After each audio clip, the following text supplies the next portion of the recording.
Committee on Financial Services will come to order. Without objection, the chair is authorized to declare a recess of the committee at any time. Today's hearing is titled Proxy Power and Proposal Abuse, Reforming Rule 14a-8 to Protect Shareholder Value. Without objection, all members will have 5 legislative days within which to submit extraneous materials to the chair for inclusion in the record. I now recognize myself for 5 minutes for an opening statement. Good morning. Welcome to our committee today.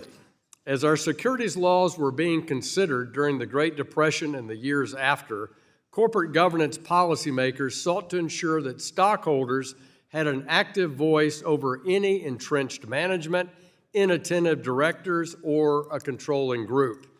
The intent was that all shareholders could assert their ownership rights around key components of running the business and capital allocation.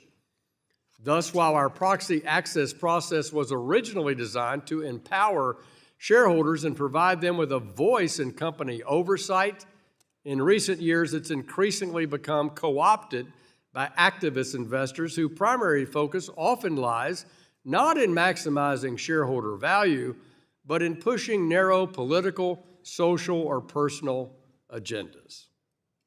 We've seen the shareholder proposal process diverted away from that critical business strategy focus and instead become a tool for advancing proposals to distract from companies' missions, leading to an erosion of shareholder value and additionally costly burdens on companies that are working to navigate today's complex business conditions and global competition.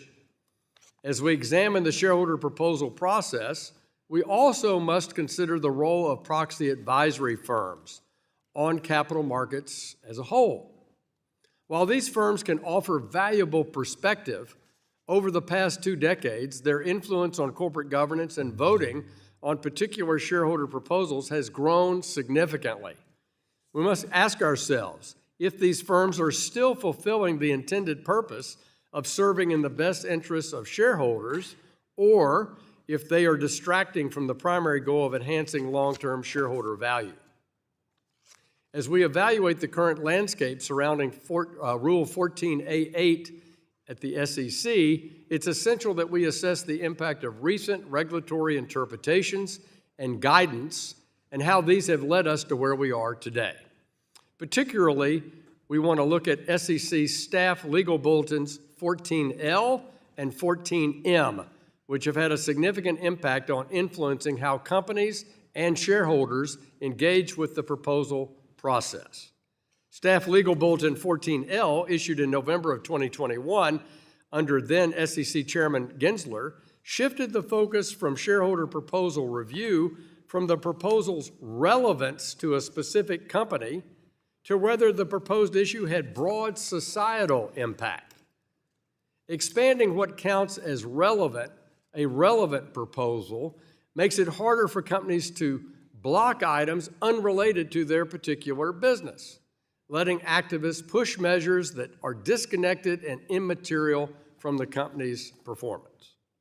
As a result, we've seen an uptick in proposals that prioritize social or political issues over shareholder returns, which can divert attention from the fundamental goal of maximizing value for all investors. As we look at these recent developments, it's crucial to consider how we can reform the regulatory framework to restore balance and ensure that the proposal process serves its original intent. And I would argue that I hear from directors of public companies on all sides of the political perspective who share the view that this process has gotten away from that core tenets of the 1930s and 1940s of preserving long-term shareholder value. And with that, I yield back and I recognize my friend, the ranking member from California, the full committee, Mrs. Waters, for a 4-minute opening statement. Good morning. Thank you very much, Mr. Chairman.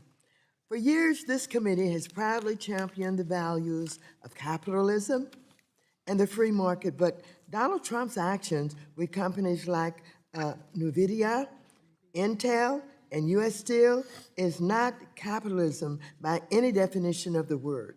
To be clear, I do think it is appropriate for the taxpayers and the citizens of this country to have upside when taxpayer investments generate profit for corporations and their shareholders. If we appropriately tax corporations, especially those that receive substantial government subsidies, we, the taxpayers, would benefit, but we won't. We don't. Yet, what Trump is doing is not growing the economy or protecting workers. His chaotic interference in private markets and the misuse of government tools is only to give Trump more ways to bully the American people. He's used the government to attack cities like Los Angeles and Washington, universities like Harvard, Columbia, and Brown, nonprofits like the National Endowment for the Arts, news organizations like NPR and PBS, former government officials, and law firms. Now, he's attacking corporations. And by the way, Trump promised that tariffs would bring American manufacturing back. But the latest job numbers show that the U.S. lost 42,000 manufacturing jobs since April, and businesses continue to pass off the cost of tariffs to consumers. This is the kind of sweeping authoritarian style communist takeover that China's leadership would applaud. And just like in China, Trump isn't doing this to help working class families. It's simply about control, consolidating power, punishing his enemies, rewarding political loyalty, and retaliating against those who refuse to bend to his will. As Trump tramples on American capitalism and our democracy, I'm absolutely appalled that as I look at Republicans who claim to be strong capitalists and tout the businesses they own. For example, Mr. Huizenga, are you ready to hand over 10% of your gravel business to Trump? Of course not. Instead of speaking out in defense of capitalism and democracy, Republicans are working with Trump's SEC to advance legislation that will further his anti-capitalist agenda by silencing the voice of shareholders. They want companies to ignore legitimate concerns from shareholders about climate change and other risks, simply because those concerns don't align with Trump's political agenda. And if you want a case study in why shareholder rights matter, look at Tesla. After Delaware's Chancery Court voided Mr. Musk's $56 billion award for a flawed process, the company reincorporated in Texas and is now proposing to award Mr. Musk with the obscene and outrageous pay package that will exceed $1 trillion. If Republicans get their way by silencing investors and remaking their boards to no longer be independent, public companies may experience a fate similar to that of Enron or WorldCom. And we all know what happened to them. As Trump operates as a communist and uses his government to control the economy, Democrats will fight to ensure that workers, not just the corporate elite, see and feel the benefits. We will also fight to ensure Congress, and not the president, determines how the government spends taxpayer resources on things that truly benefit taxpayers, like building housing, supporting health care, and caring for those in need.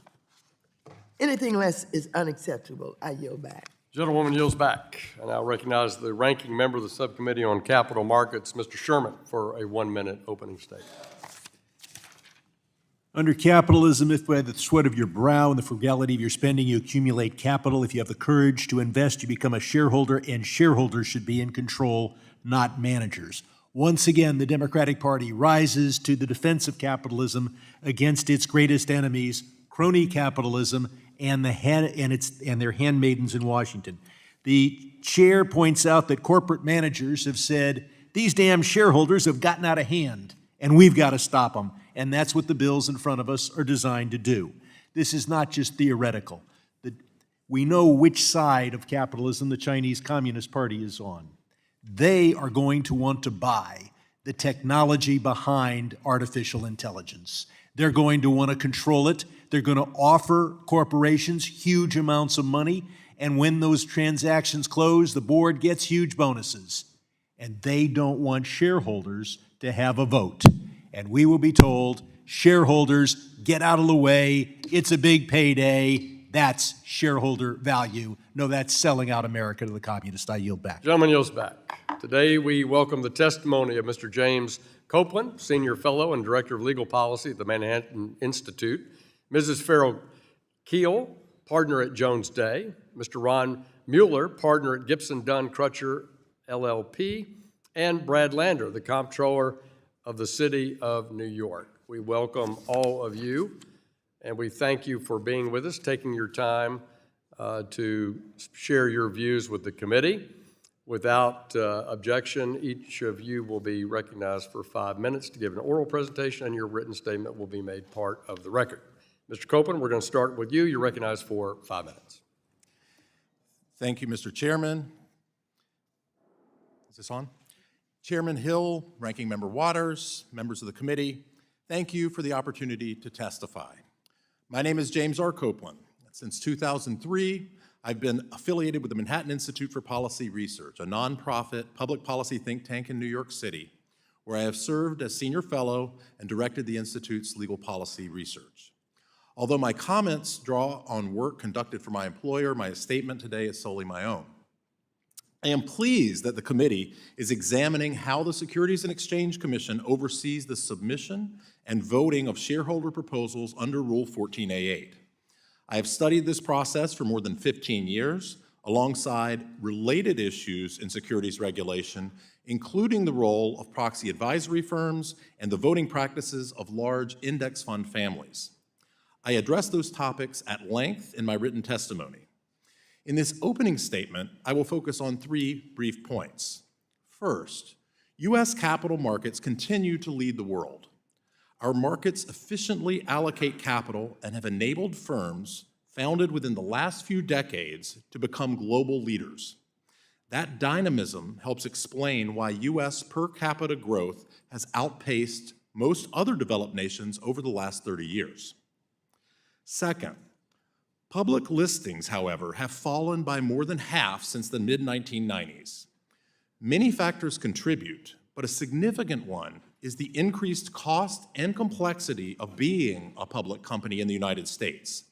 That reality discourages listings and impedes capital formation. Third, part of the rising cost of public ownership has been spurred by congressional actions, including well-intentioned, but in some cases overreaching legislative responses to the collapse of the dot-com bubble and the 2008 financial crisis. Other costs of public ownership, however, have flowed from regulatory decisions by the SEC and other agencies without clear congressional mandate. Chief among these is the SEC's use of Rule 14a-8 to compel inclusion of shareholder proposals on corporate proxy ballots in ways that, in practice, override state corporate law. My conclusion, which I stated before this committee 2 years ago, remains.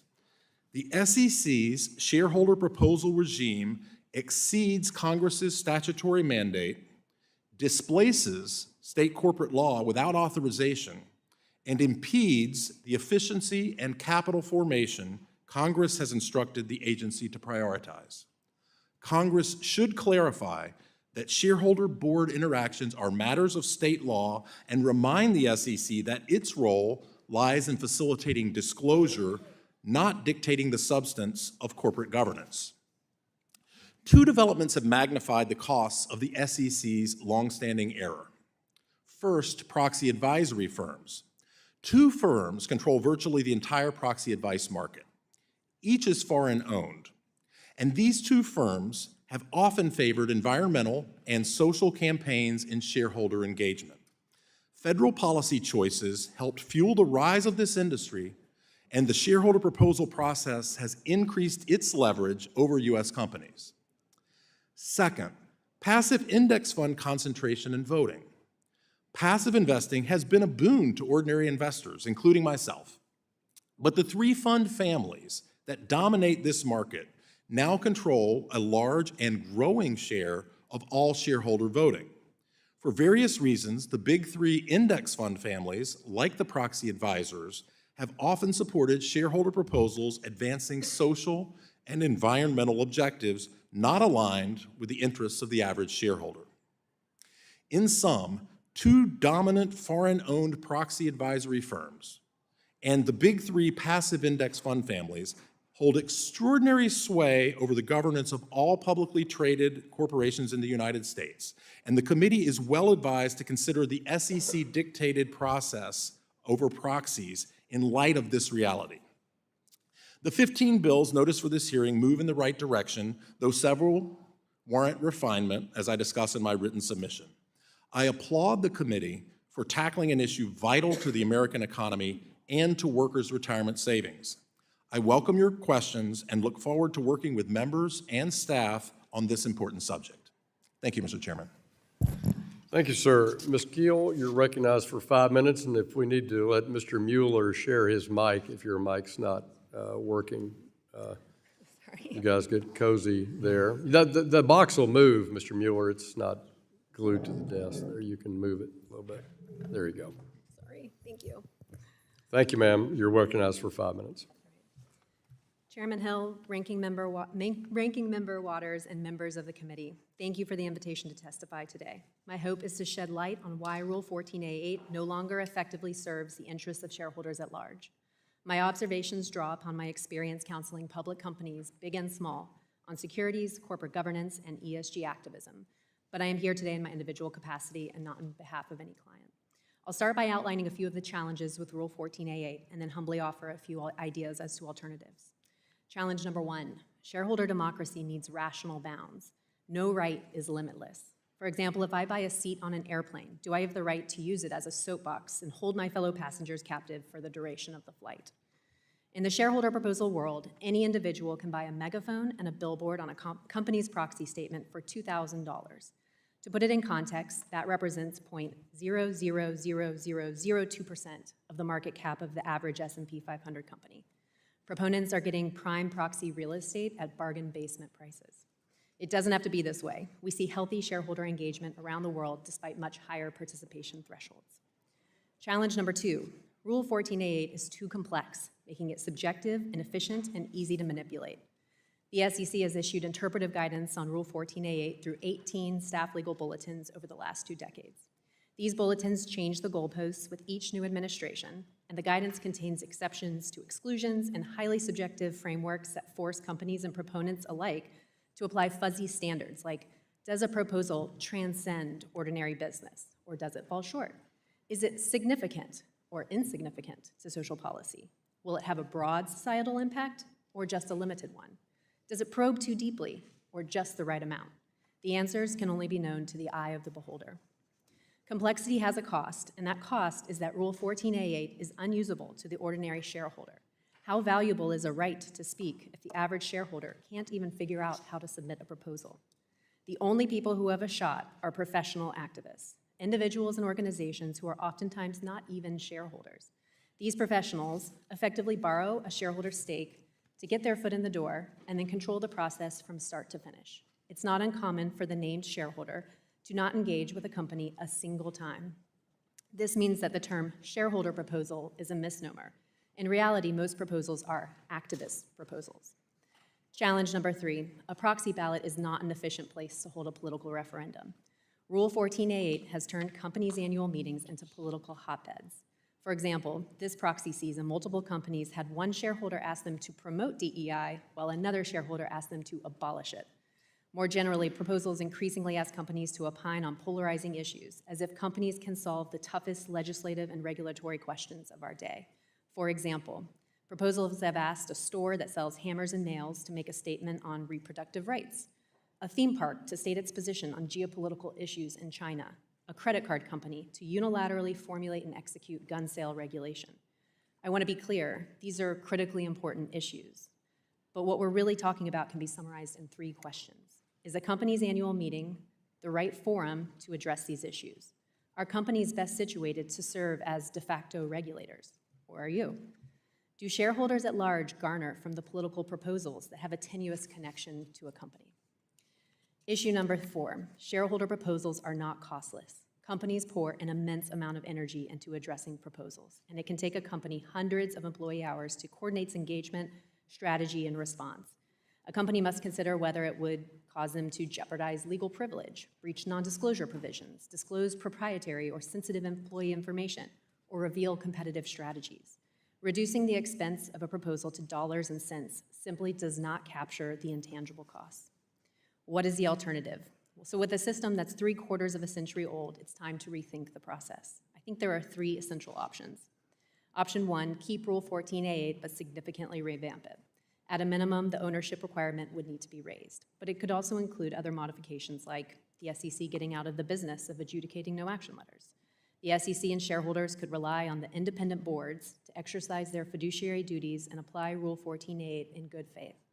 Truthfully, companies would struggle with this version of the shareholder process, given it is much easier to blame an umpire, here the SEC. Option number 2, eliminate 14a-8 and let states decide what is a proper subject matter, which is actually how 14a-8 was originally intended to operate. And then option 3 would be something more akin to what we would describe as private ordering. So you would keep 14a-8, but let companies and their shareholders decide how 14a-8 should be applied. I'm not sure I know which answer is best, but I do believe that living with the current system does not serve the interests of investors in the long run, and it'll ultimately hurt both companies and shareholders. Thank you again for the opportunity. Gentleman yields back. Mr. Mueller, you're recognized for 5 minutes. Chairman Hill, Ranking Member Waters, and members of the committee, thank you for the opportunity to share my observations on why Exchange Act Rule 14a-8, the SEC's shareholder proposal rule, should be revised and to address proxy advisory firms. My observations, which are my own and not on behalf of anyone else, are based on over 35 years as a securities and corporate governance lawyer, working with a wide range of U.S. public companies and addressing literally thousands of shareholder proposals. Rule 14a-8 is highly consequential, impacting many U.S. companies and all of those companies' shareholders, as well as the U.S. economy. Under the rule, a shareholder can require a company to include the shareholder's proposal and supporting statement in the company's proxy statement, thereby allowing all shareholders to vote for or against the proposal. As Chairman Hill acknowledged when this rule was first adopted, the rule was designed to provide access to a company's proxy for a proposal that is otherwise proper under state law. However, the rule has taken on a life of its own with detailed eligibility and procedural provisions and 13 substantive bases for excluding a proposal from the company's proxy statement. If a company believes that a shareholder proposal does not satisfy the rule and wishes to exclude the proposal from the proxy statement, the burden is on the company to submit a no-action request to the SEC or to handle the matter in court. While I believe that shareholder proposals have and can be useful, the shareholder proposal landscape has changed dramatically over the past 10 or 15 years. First, the volume and the subject matter of shareholder proposals have changed significantly. During the 2017 proxy season, the number of social policy and environmental shareholder proposals exceeded the number of corporate governance proposals for the first time. And by the 2022 proxy season, the number of social policy proposals alone exceeded the number of corporate governance proposals. Second, the shareholder proposal process has changed. Rule 14a-8 has become subject to dramatic swings in how the rule is interpreted, resulting in uncertainty and increased cost to both companies and to shareholder proponents. In addition, proposals increasingly are crafted by special interest groups focused on narrow policy issues or specific outcomes. For example, a group that calls itself the Shareholder Rights Group includes some actual shareholders, but also includes investment advisors and consultants who handle most or all of the shareholder proposal process for their clients. They are, in essence, ESG guns for hire. The 16 members of this group account for more than 40% of all shareholder proposals. The role of the proxy advisory firms in these developments cannot be overstated. Shareholder proponents typically cater and structure their proposals to comply with proxy advisory firms' voting policies, meaning that the proposal is often a facade for the true objective of the proponent. As discussed in hearings before the Subcommittee on Capital Markets, the proxy advisory firm's objectivity is easily questioned. More proposals means more work for them. And of course, the proxy advisory firms have no economic stake in the consequences of their voting decisions, are not subject to any regulatory oversight, and do not have fiduciary duties to accompany shareholders.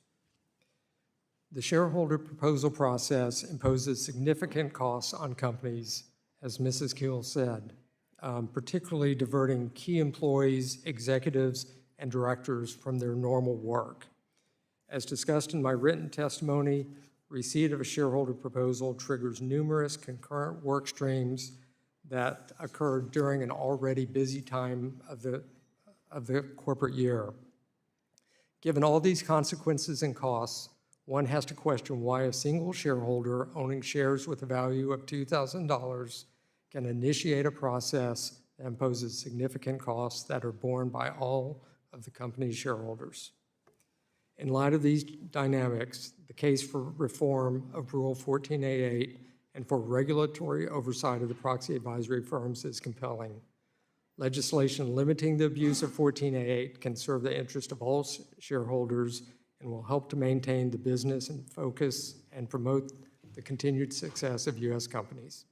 Thank you very much, and I look forward to your questions. Thank you, sir. Comptroller Lander, you're now recognized for 5 minutes for your oral presentation. Good morning, Chair Hill, Ranking Member Waters, New York members Velasquez, Meeks, and Torres, and other members of the committee. Thank you for the opportunity to testify today on the importance of shareholder proposals and engagement. These tools help protect the retirement security of New York City's teachers, cops, firefighters, nurses. They're also an important foundation of the freedom to invest that has bolstered U.S. capital markets for decades. Yet the sponsors of today's proposals are seeking to gut these modest tools for accountability, allowing corporate CEOs to run roughshod over shareholders. As Comptroller of the City of New York, I serve as the investment advisor, custodian, and a trustee of our city's 5 pension funds, managing $300 billion on behalf of over 700,000 current and retired civil servants. My fiduciary duty is clear: to safeguard their retirement security for many decades to come. So we aren't day traders, we're long-term stewards, invested broadly across 10,000 public companies and markets worldwide. Strong corporate governance and risk oversight are foundational to healthy companies, healthy pension funds, healthy capital markets. As investors, we know that economic, governance, legal, operational, environmental, workforce, and reputational risks all affect company performance and shareholder value. Of course they do. It is our duty to weigh those risks. Shareholder proposals and engagement are among our most effective tools to do so. Over time, shareholder proposals have led to widely accepted practices that define modern corporate governance, strengthening our pension funds and broader capital markets. Consider executive compensation clawbacks. After the financial crisis, our systems filed shareholder proposals urging stronger policies. At Wells Fargo, our 2013 proposal led to a tougher clawback policy used to take back $60 million from executives after the fake account scandal. Or consider insider trading. In 2021, we brought shareholder proposals that highlighted concerns we had about 10b5-1 plans at Abbott Labs and McKesson. Those votes helped inform the SEC's 2022 amendments, protecting all shareholders from insider trading.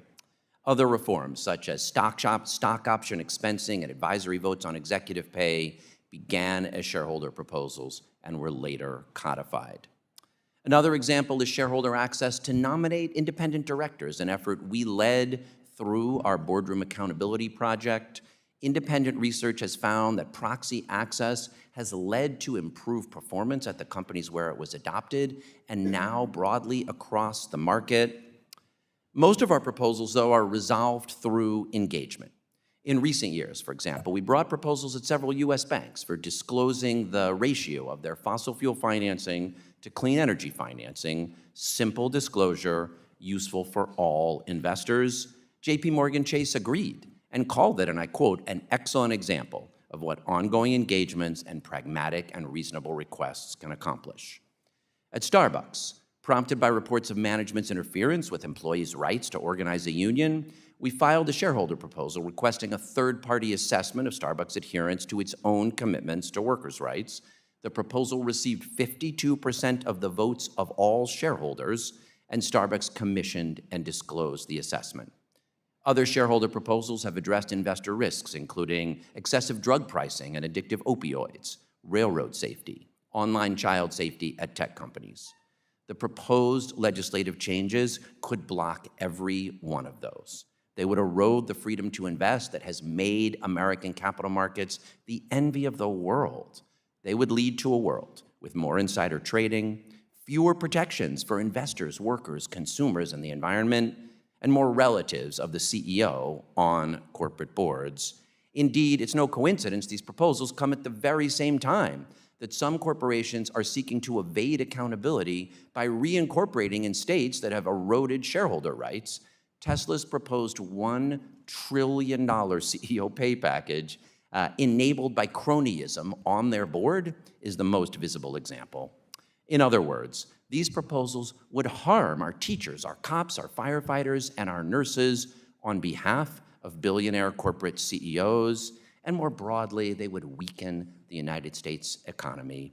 As fiduciaries, our duty is clear: to protect the financial security of our beneficiaries, for which the health of our markets is essential. Shareholder proposals and engagement strengthen accountability and ensure that U.S. markets remain the most trusted and resilient in the world. Let's not screw that up. Thank you for the opportunity to share my perspective. I look forward to your questions. Gentleman yields back. We'll now turn to member questions, and I recognize myself for 5 minutes for questioning. Sarbanes-Oxley and Dodd-Frank have significantly impacted public corporations' annual proxy statements by increasing their regulatory requirements for disclosure, words and a discussion about executive compensation, and shareholder access. Together, these two laws have driven up costs, increased the length and complexity of proxy statements, and expanded the disclosure and oversight process, and fundamentally changed much of the shareholder access to the proxy system. Likewise, the now rescinded but 2003 safe harbor for investment managers using a proxy advisor to be off the hook for the responsibility of voting by delegating that authority to an advisor, that's been withdrawn, but it, on top of these other changes, added to exactly this costly process. And to the Comptroller's points, this isn't about reining in executive compensation, capital allocation, dividend policy, 10b-5 funds. That's all, I think, absolutely in the realm of what should be available for proxy access. It's where it goes beyond that to non-material business operations issues.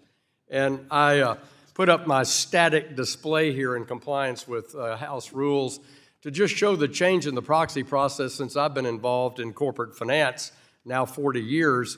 I picked 4 public companies that have been consistently part of the S&P 500 since 1980, my first full year in the financial business: IBM, Procter & Gamble, 3M, and Merck. And the proxy in 1980 for IBM was 26 pages, Procter & Gamble 12. In 2020, IBM's proxy was 83 pages, and Procter & Gamble's was 85 pages. Mr. Mueller, let me start with you. As you see these changes, and it outlines all the reasons why, both statutory and regulatory, would you say that the length of proxy statements has, what would you say the primary driver for that length in the proxy statements over the past 45 years? What's the top contributor, you think? Sure, Chairman Hill. Certainly 3 things. Certainly the regulations that you mentioned, but I think there's 2 other factors going on.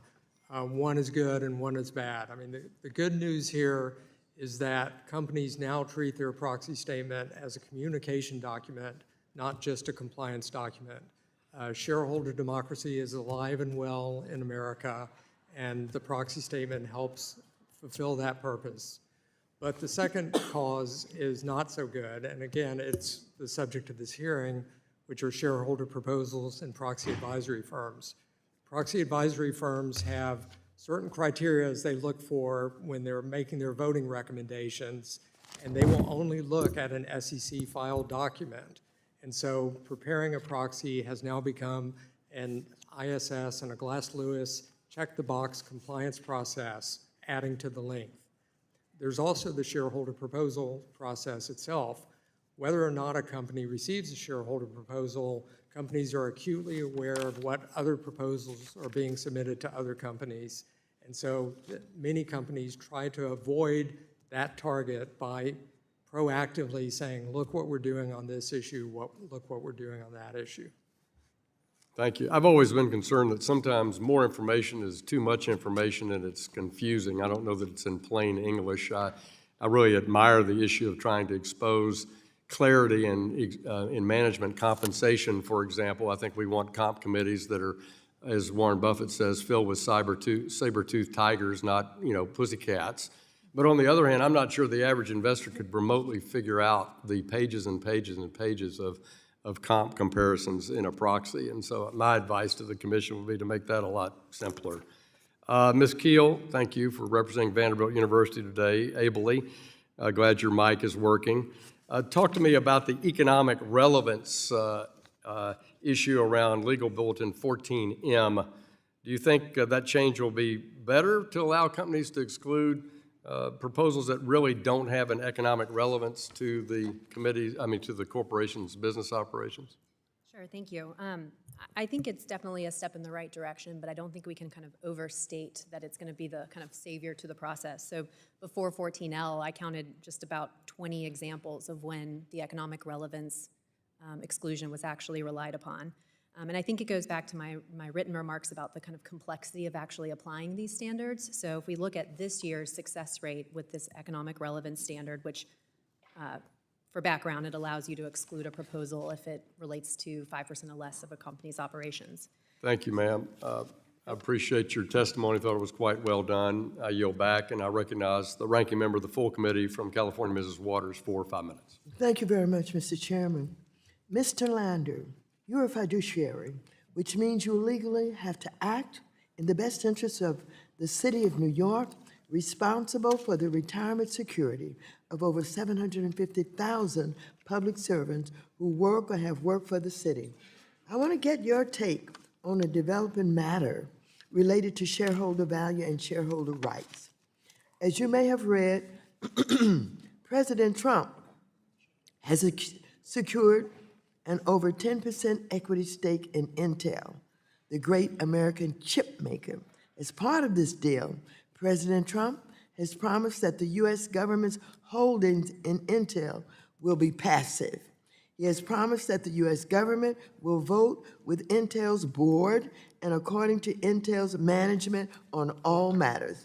As a fiduciary for 750,000 beneficiaries, if you were to own 10% of any large company, especially one that apparently has management and governance issues that have caused it to lose out to its competitors, would you forego your opportunity to exercise voting rights?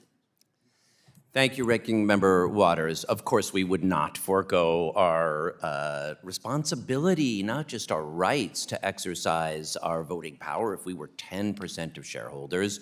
And I think what you said at the beginning about the hypocrisy being exposed here, I mean, what could be more a form of crony capitalism than the president deciding, without any clear rules, without any role for Congress, without any guidelines, when the U.S. government is going to take a position in companies, and then say, as you've just said, that management can do whatever they want. There's 90% of the other shareholders in Intel are people like our funds, our small investors, who now have been told the U.S. government is going to take a very large position and just let the management do whatever they want. It will erode independent shareholder governance and accountability that are a foundation of our capital markets, make it hard for funds like ours to invest in with trust and confidence, and it really risks, both the retirement security of small investors and beneficiaries like ours, and the broader independence of our capital markets and their accountability to shareholders.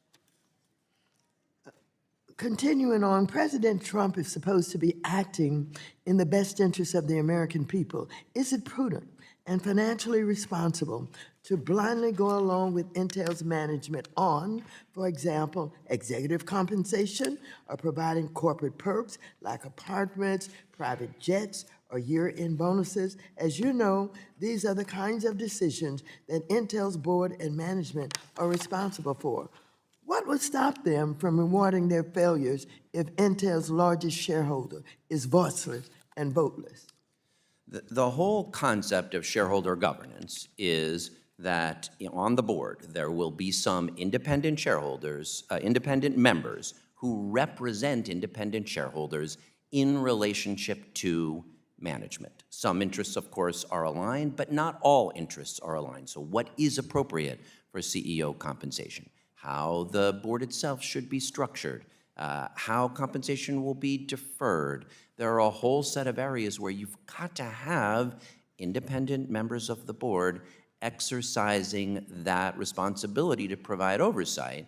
And if what happens increasingly in American companies is that the president decides to take a large position and then give carte blanche authority to its managers, again, that is what we mean by crony capitalism. On some of these boards, you have the relatives or buddies or former business partners of the CEOs, and what you need is independent members who are looking out for the interests of the much broader, smaller, more diverse set of shareholders, and the steps the president has taken at Intel jeopardize that independence.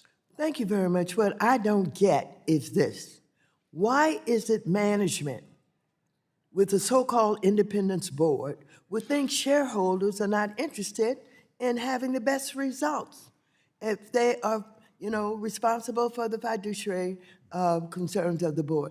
Why do they believe that somehow they're not in the best interest of earning profits for everybody? You get it?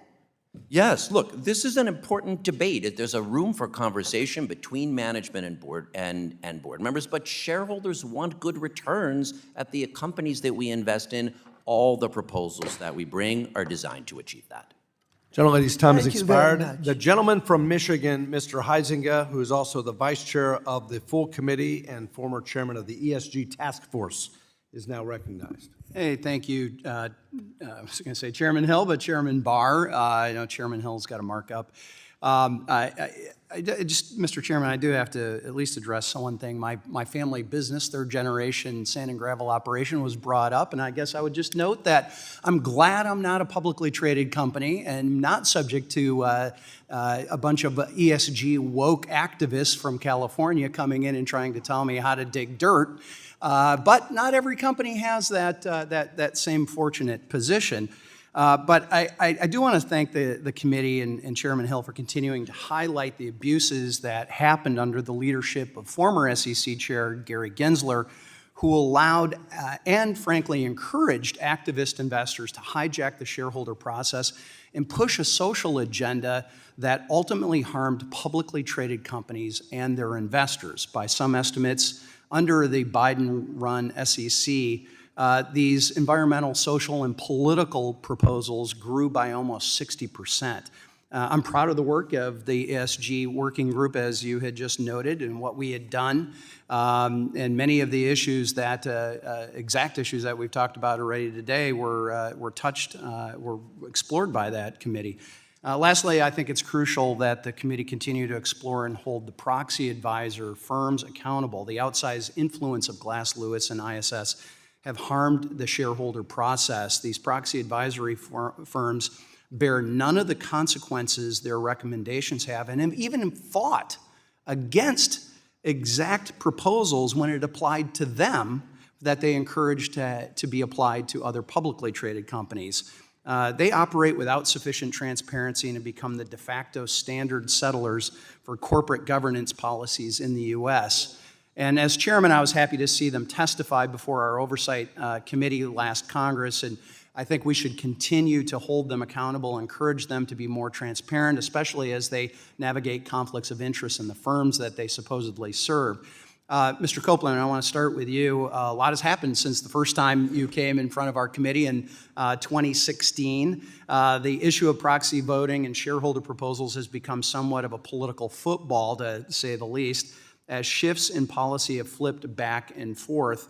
How has the volume and nature of the shareholder proposals changed over the past decade? And are you seeing more proposals focused on specific social or political issues? And have we been able, through our work here in Congress, have we been able to maybe curb some of that and influence the impact of those?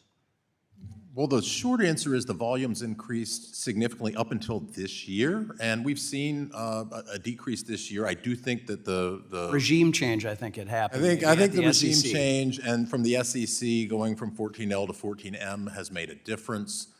But in terms of how these have been received, I mean, certainly as Mr. Mueller sort of talked about in his opening statement, we've seen up until recently, a substantial uptick in the number of social and environmental proposals. When I started tracking this 15 years ago, there were still a fair number of them, but they were a much smaller percentage. The other It's thing really is, exploded. yeah, and when I first testified, it's not the first time I testified in front of this committee, but on this subject matter specifically in 2016, I could say no shareholder proposals ever gotten majority shareholder votes over board opposition at the Fortune 250. That switched shortly after that in 2017, and you started seeing more of these, and that reflects the change in voting pattern from the voting advice from the proxy advisory firms and voting pattern from the big three. So Passive index investors have been brought up or at least alluded to, and they seem to have scaled back some of the support for ESG proposals. However, the proxy advisory firms can swing approximately a third sometimes of those types of votes. As a committee, we've discussed bills such as the Index Act and My Empowering Shareholders Act as a solution, which would, I think, de-emphasize their influence. Should large brokerage firms continue to move towards empowering individual investors? Yeah, I think that's a good idea. I don't think the uptick is going to be huge from it, so I do like something like the mirror voting that the Index Act that Senator Sullivan originally introduced does on that. I explain it more in my written testimony and in the paper I wrote last year that I... We'll follow up. And Mrs. Keel, I want to, last moment, I'm going to have to follow up in writing. I wanted to know, resource-wise, the impact that these proxy advisory firms have on the SEC. And we'll submit a question. I want to talk about Toyota in particular. Gentleman's So with that, time I has yield back. expired. Gentleman's time has expired. The gentlewoman from New York, Ms. Velasquez, is now recognized. Thank you, thank you, Mr. Chairman. Comptroller Lander, it's always great to see you, especially here in Washington.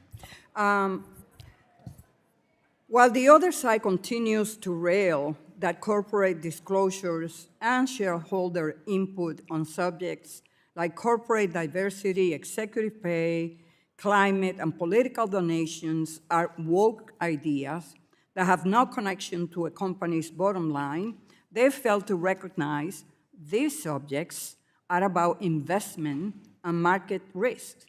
As head of the New York City Pension Fund, one of the largest in the country, don't you want all relevant data and information about an investment?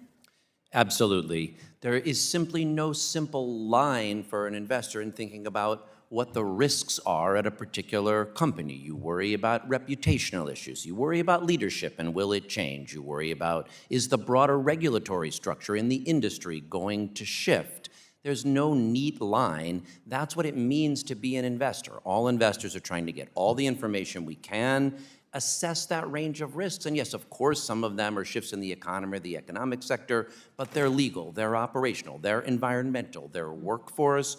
What these proposals do is bring more information and transparency so we can evaluate those risks effectively.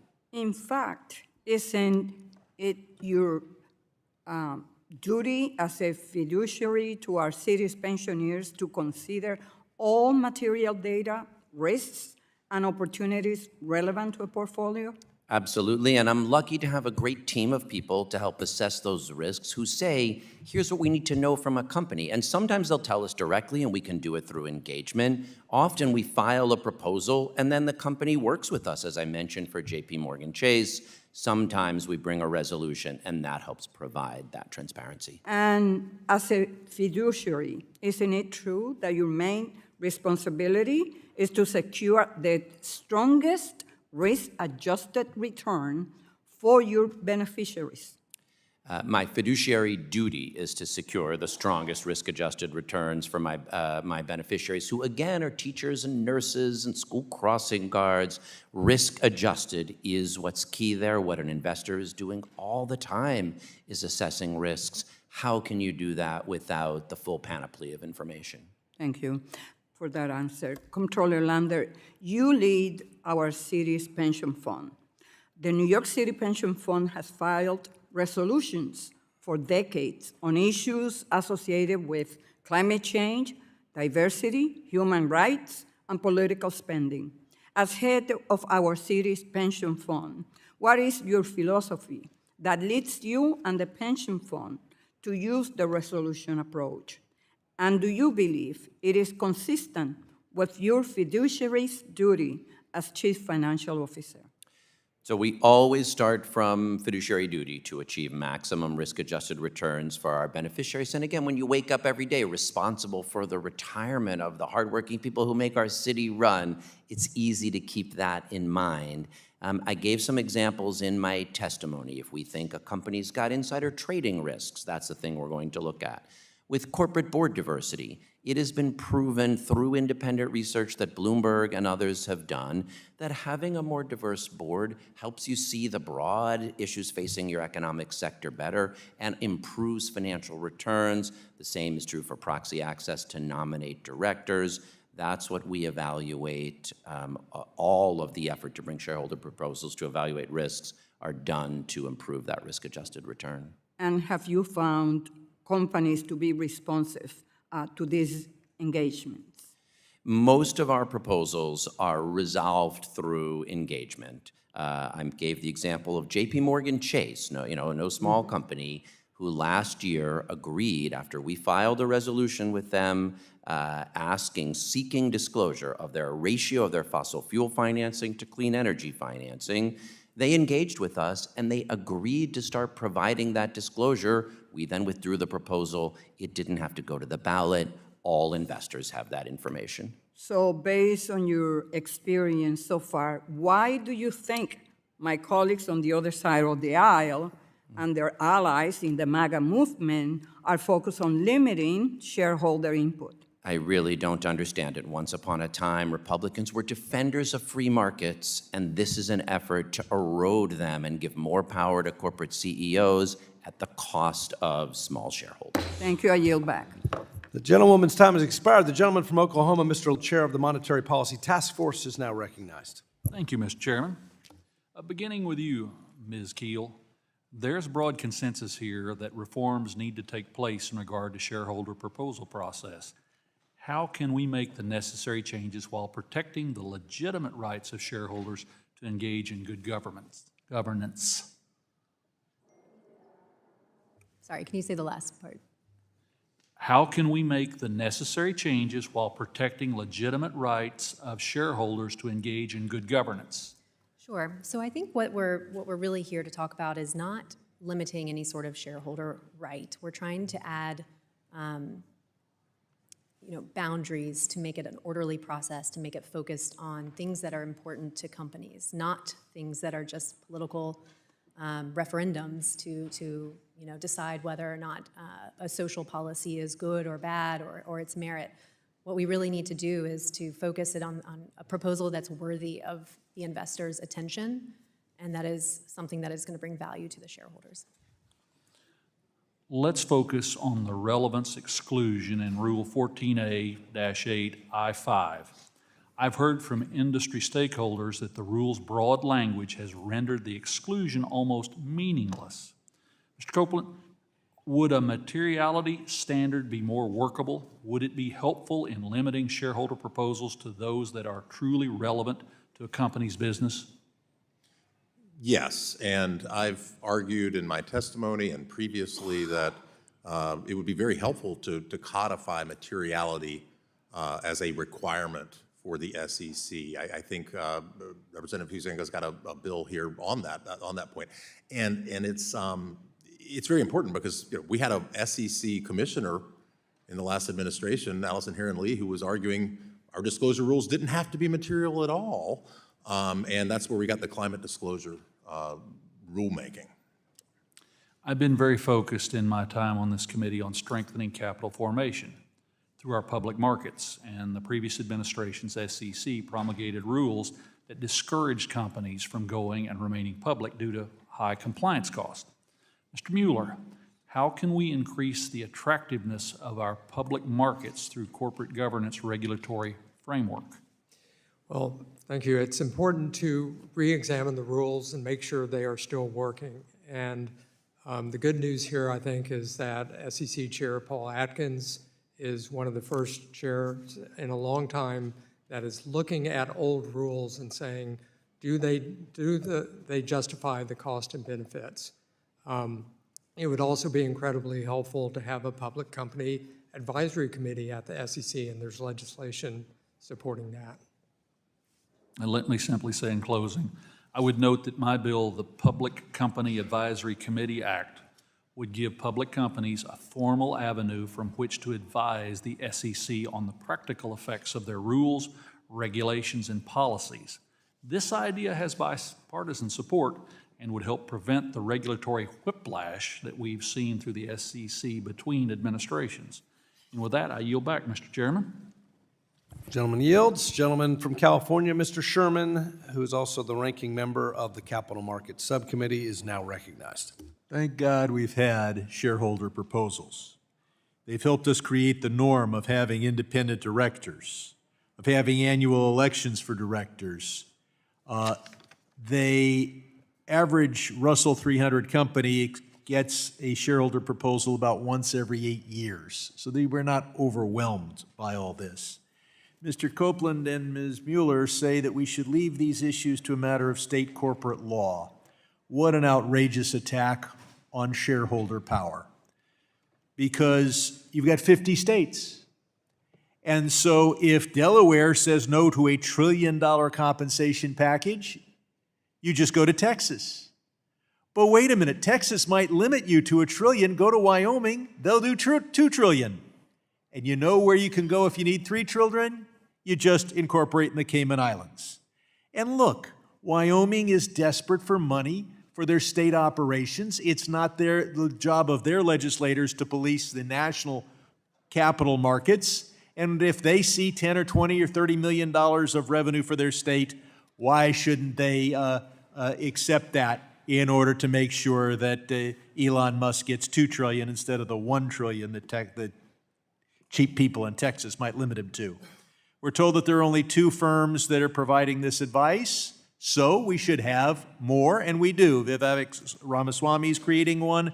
Egan Jones is creating one.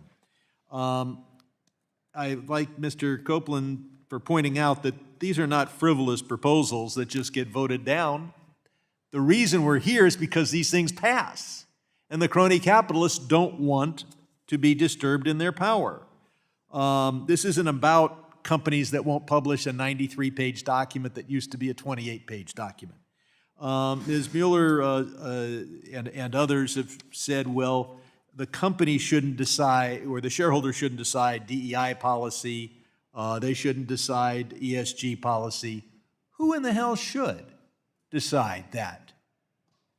The crony capitalists? Mr. Lauder, thank you for pointing out that shareholder proposals have focused on opioids. If only there had been a shareholder proposal that passed at Purdue Pharma, that would have been shareholder value and would have saved thousands, tens of thousands of lives. Under communism, the party decides who controls the means of production, and we are told now by the chair of the SEC that it is simply illegitimate for the shareholders to have a role in ESG. We're told by others that you have to be an Ebenezer Scrooge investor you cannot be a John Denver investor? In which country are the capitalists told you have to emphasize profit over the survival of the planet? Shouldn't the shareholders decide that? Materiality is what the shareholders want, not just what's earnings per share. But Mr. Lauder, if there was a proposal at a company considering selling the most valuable AI technology, the keys to the 22nd century, the keys to dominance in the world, and the company was going to make a lot of money, and the big bonuses for management, do you think that would be good shareholder value that you would vote for? This is such a good example. We are going to need good AI policy in the coming years. And of course, Congress will have a role in developing and setting it, but the corporations that are operating that technology are clearly going to have a role as well. And of course, shareholders need an ability to weigh in on those issues and not just leave it to managers who indeed have much more short-term and personal interests. So that is a great example of something that needs to be figured out in this when the corporation can hire whatever law firm it wants without criticism, they can devise policy without sharing it in advance with the other side. Should shareholders be subject, if there's a battle between management and shareholders, should it be a fair fight, or should we have rules as to who you can hire if you're a shareholder, but no rules for who you can hire as a consultant if you're the One thing I think that's important to point out is the SEC already rules for management 68% of the time when shareholders bring proposals and managers object to them. So it is And we not a should be willy-nilly- changing the rules to allow more shareholder democracy. I think Ms. Mueller pointed out how complicated these rules are. We should make them simple and allow shareholder power. I yield back. Gentleman yields. Gentleman from Texas, Mr. Sessions, is now recognized.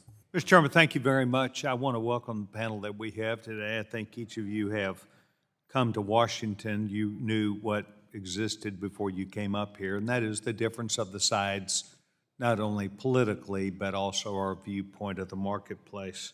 So I learned a long time ago that politically driven policy certainly has objectives, and it also has outcomes. And the outcomes that I think that I follow, as my dear friend Frank Lucas said, is shareholder value when we're dealing with these companies. So, Mr. Copland, during the Biden years, over 80 environmental and social shareholder proposals were approved. Yet in the past year for these proposals, many of these proposals collapsed with no environmental proposals passing and only 4 social proposals succeeding. Generally speaking, I have heard you and the panel say that they think that the big 3 passive assets managers had a direction to this outcome. Could you discuss that again for me, please? Yes, all 3 of the passive index fund families, BlackRock, Vanguard, State Street, reduced their support for the environmental and social proposals relative to recent norms. I mean, they previously were not as much behind them, and there's sort of this bubble up, and then this year they've pulled back. The proxy advisory firms also have been less likely to recommend for some of these proposals. I do think, obviously, the change in leadership in Washington has had a lot to do with that, as well as public. So it's policy that is political, not so much economic? Well, there are economic imperatives, right? I mean, when BlackRock is facing investigation from state attorneys general, when they're seeing advertising campaigns about it, it could hurt their market share, et cetera. I think they'd realize some of this, but I do think a lot of it is, there's a different sort of an enforcement environment. There's a different rulemaking environment, and so there's Sometimes it's a result of actually how the performance in the marketplace worked. I don't want to just say Tesla, there could be a lot of other things, but some of these, the selling of these proposals based on politics, the outcome did not exactly work the way we thought it would, did it? No, I mean, it's a strange example to fixate, as some of the members have, on executive pay at a company that's in the last 25 years become one of the 10 biggest companies in the world. It's a strange fiduciary obligation that the Comptroller is asserting here, and that's part of the problem, right? I mean, we need shareholder oversight, but we need shareholder oversight for people who have skin in the game, that are long-term thinkers, and that are taking significant stakes in companies, like real activist investors. He's saying we're not we're long-term buy and hold in the entire market. The passive index funds are the same way. Why are they well positioned to be dictating this stuff? You know, he's an elected politician. Yeah, Ms. Keel, if you could address for a second the impact. We receive feedback as members of Congress from companies, many times CEOs, many times board members. Could you tell me what you think they have a feeling about having these, in essence, three big companies, three big asset manager groups to drive the people and their agenda? Sure. I mean, every company is going to have to take into account the different constituents, and so there's a lot of engagement. I think there's kind of a misunderstanding sometimes that companies are not engaging with their shareholders. They are. They're doing it during the season, off season. They are always talking and receiving that feedback. So I think that companies welcome shareholder feedback. I think that just needs to be clear. Yes, ma'am, but I'm talking about specifically that's driven by these asset managers that are attempting to drive what might be political ideas as opposed to necessarily economic as it relates to that company. No, so I've been focused mostly on the proxy advisors. I think companies probably feel the sting from the proxy advisors a bit more directly and acutely than the big three, but you're certainly right that each of the big three has their own policies and they apply those, and as a company is evaluating what it's going to do or position it's going to take, it has to look at all of its big stakeholders, each one of their policies, each policy of the proxy advisor, and it's going to have to kind of take into consideration each of those in addition to the SEC requirements and other regulatory environments that they're subject to. Thank you. Mr. Chairman, I think that this panel, as we've gone across both sides, is answering a lot of important questions, and I thank them, and I thank the chairman. I yield back. Gentleman yields. Thank you. The gentleman from New York, Mr. Meeks, is now recognized. Thank you, Mr. Chairman, and welcome, Comptroller Lander, to Washington, D.C. I'm sitting here listening to the questions, and I've been thinking, why are we here today? I think we're here today because Republicans think it is bad that shareholders of companies get to decide how their companies that they own operate. They're upset because that some shareholders of some companies choose to emphasize things like the environment, like diversity and LGBTQ rights. And as different studies have been done on the companies that undertake environmental, social, and governance initiatives. And I've had the opportunity to talk to some of the CEOs and others. And what they've told me, why I said, why do you do these things? Often what they say to me is because it's good for business. It's good for their bottom line. That's why they do it.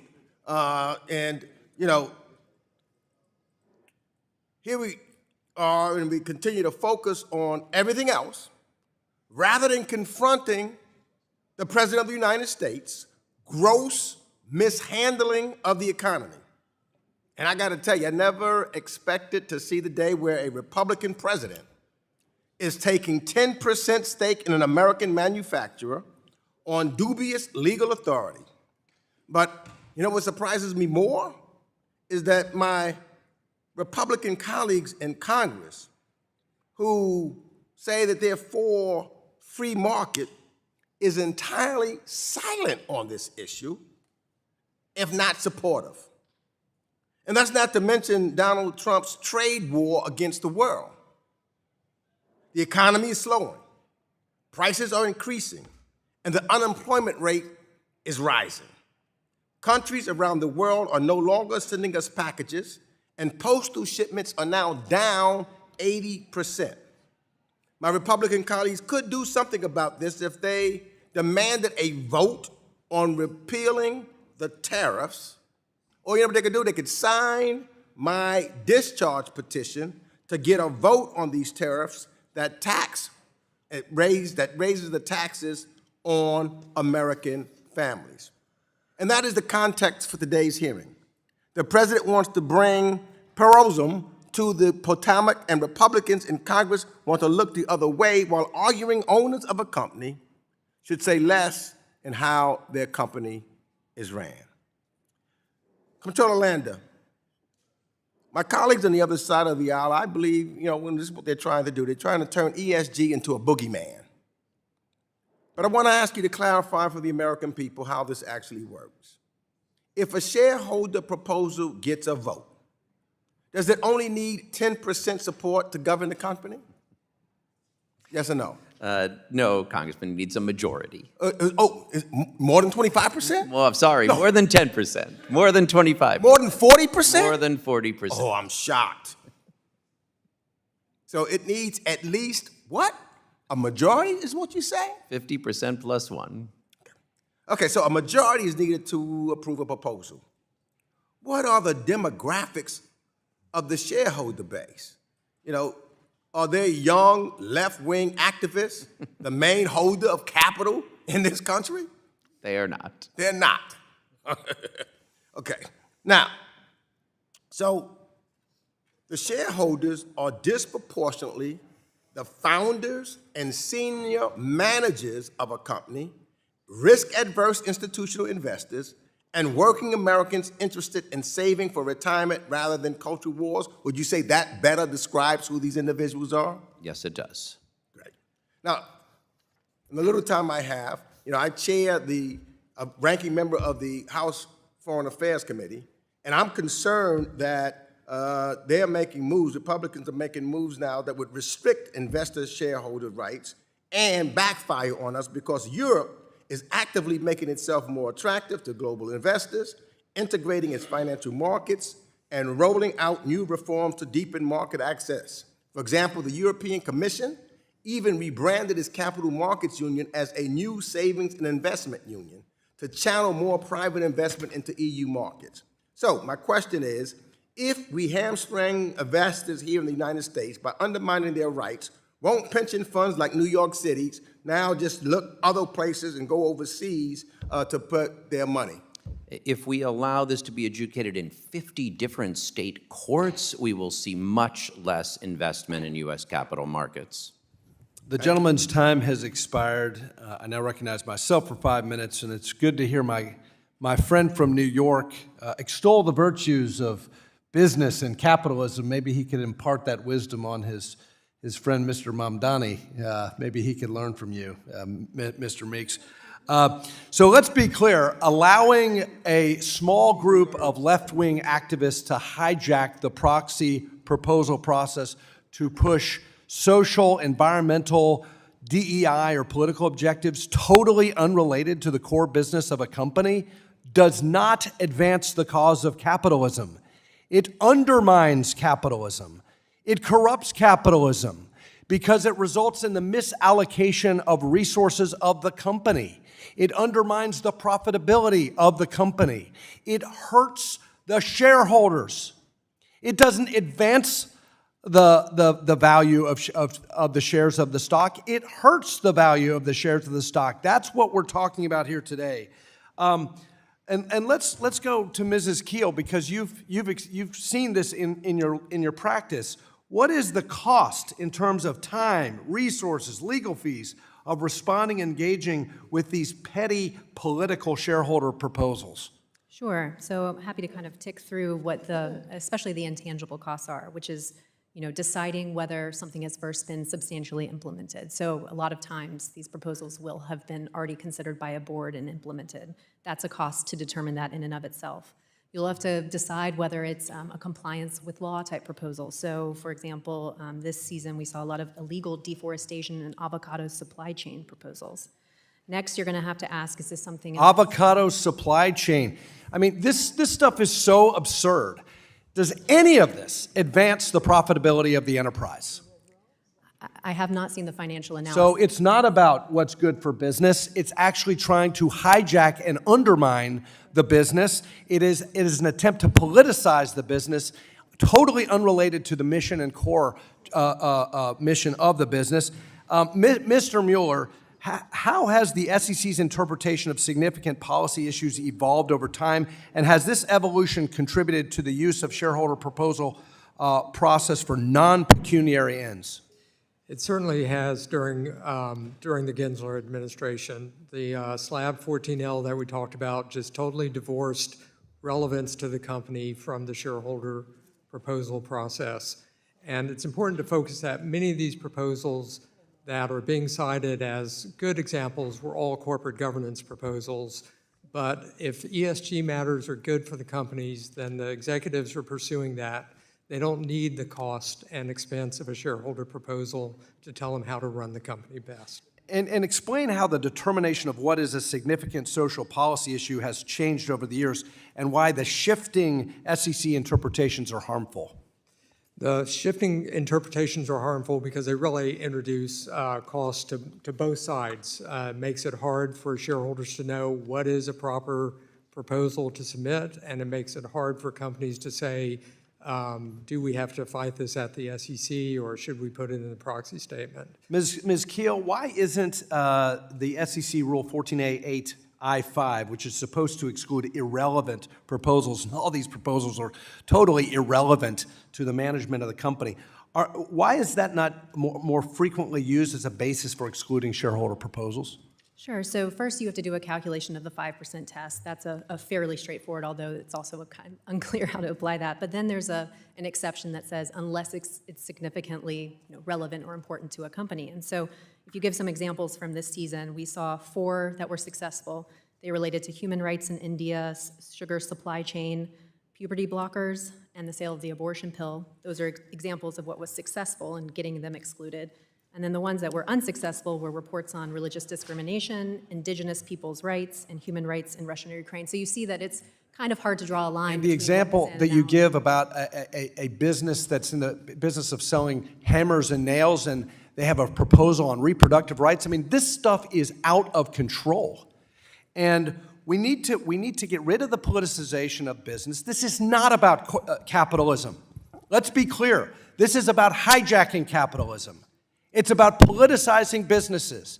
And we got to get rid of this rotten stuff, and we got to get back to actual capitalism so that shareholders can actually get a return on their investment and stop and get politics out of this so that shareholders don't lose the returns that they deserve. And with that, I will yield and recognize the gentleman from Georgia, Mr. Scott. Thank you very much, Chairman.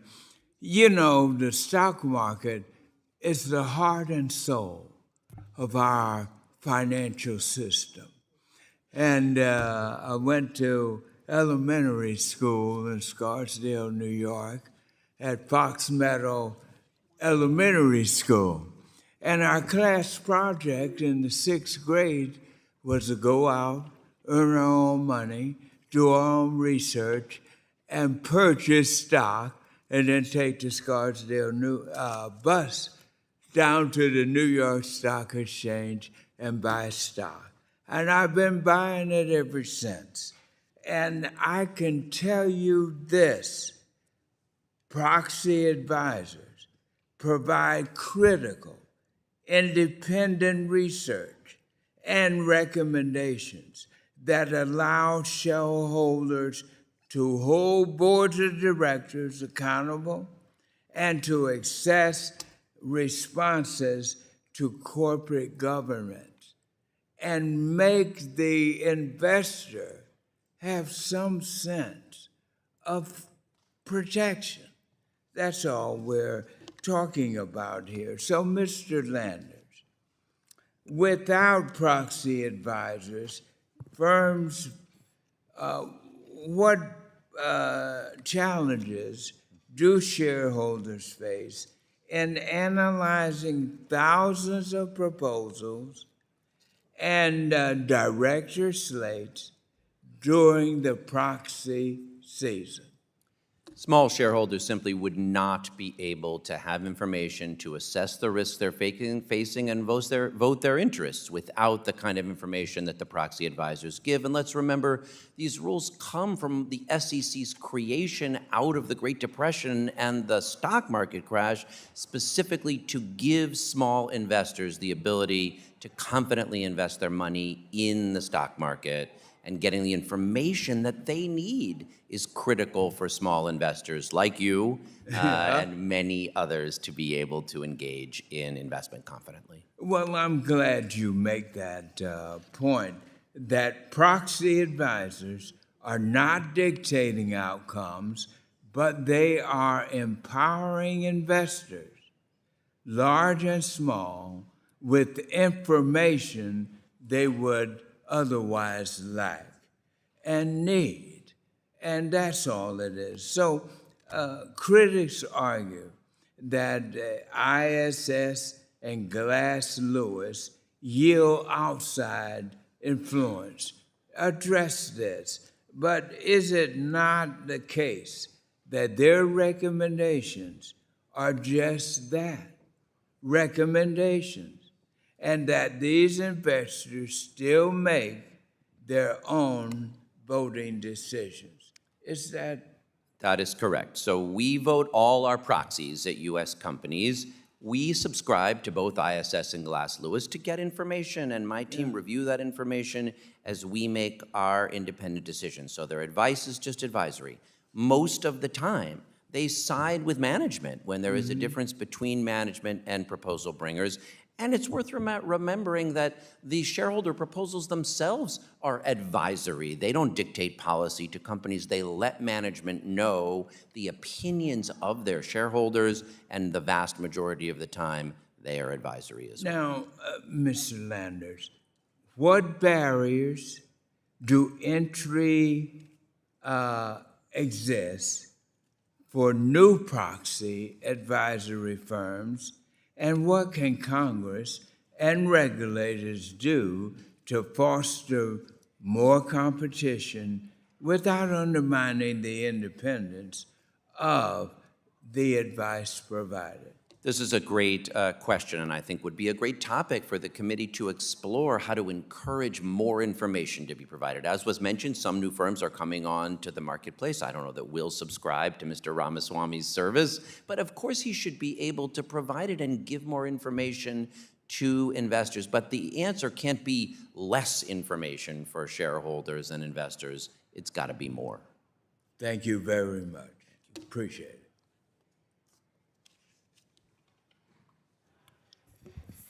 Gentleman yields back. I now give myself 5 minutes.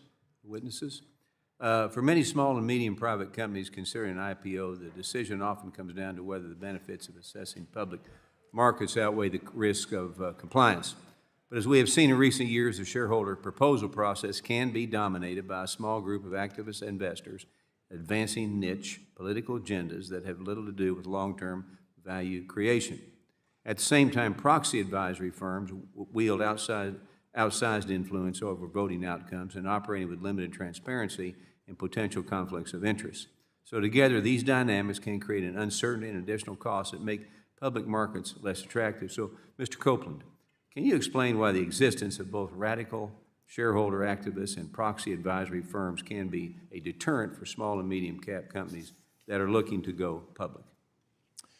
Certainly. I mean, at the end of the day, you've got these activist forces empowered by, an SEC rule that are trying to tell you how to run your business. And it's important for shareholders to have oversight, but why do we have shareholder voting rights? It's not to create mini democracies with companies.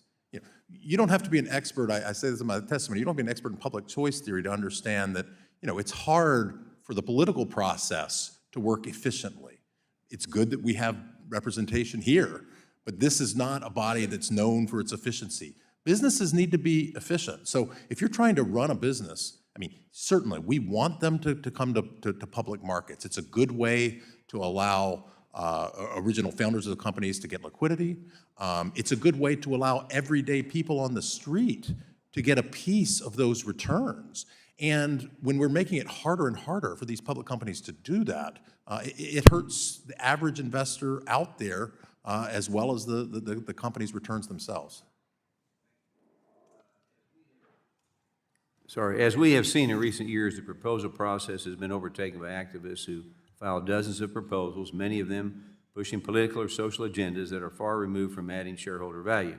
Boards are spending hundreds of hours each proxy season dealing with these kinds of proposals, and while companies are dragged into debates over climate policy, DEI, or other issues that have no place in the boardroom. This politicization undermines the very purpose of shareholder oversight. So, Mr. Mueller, how do you distinguish between a proposal that is a legitimate tool for corporate oversight and one that is an illegitimate tool to make a political statement? Sure. Well, certainly corporate governance is the relationship between boards and shareholders, and we've talked about some of the good corporate governance shareholder proposals. But when proposals start interfering with how a company is running a business, and not just asking for information about that, but really seeking to dictate what actions they take, whether the company is pursuing a certain climate change strategy or not, and really remove that from relevance to the company business, those proposals are clearly an activist proposal. Okay. In recent weeks, the U.S. District Court for the Western District of Texas, my state, entered a preliminary injunction against the Texas law, SB 2337, which would bring transparency to the proxy duopoly by requiring these firms to file disclosures when their services are based on non-financial factors such as ESG or DEI considerations.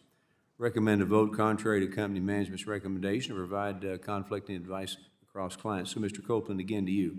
What benefits do you see as a result of this legislation if implemented, and how can transparency bring balance to proxy advising?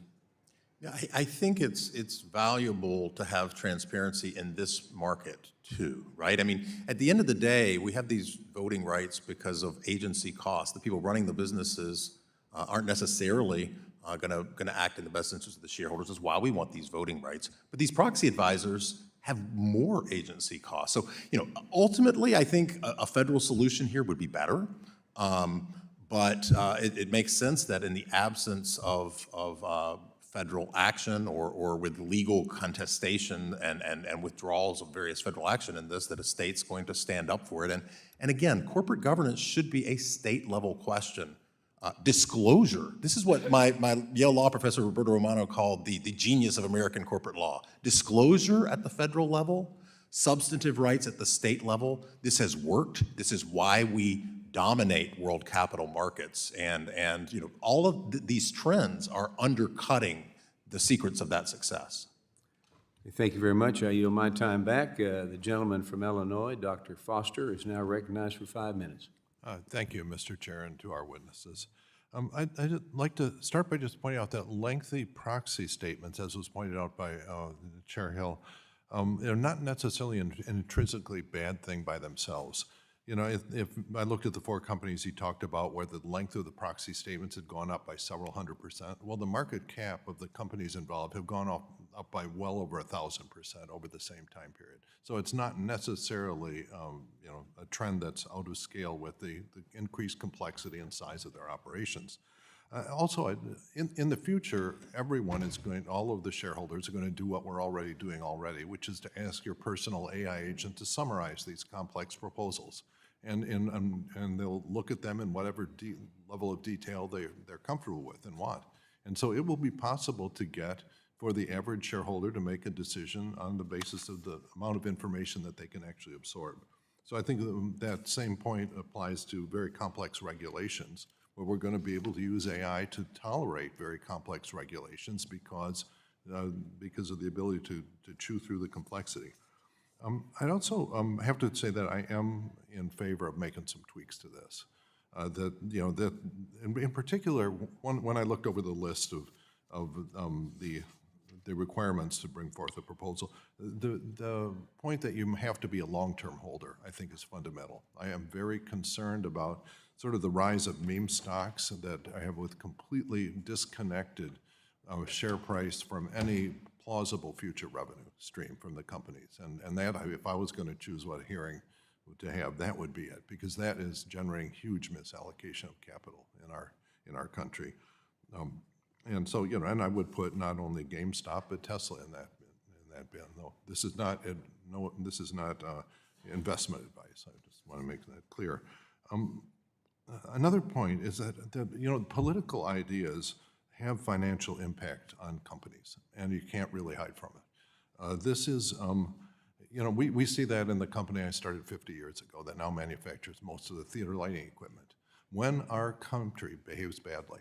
You know, we saw this when President Bush got us into the war in Iraq by telling a bunch of our allies things that turned out not to be true, that we found foreigners simply did not want to buy American products.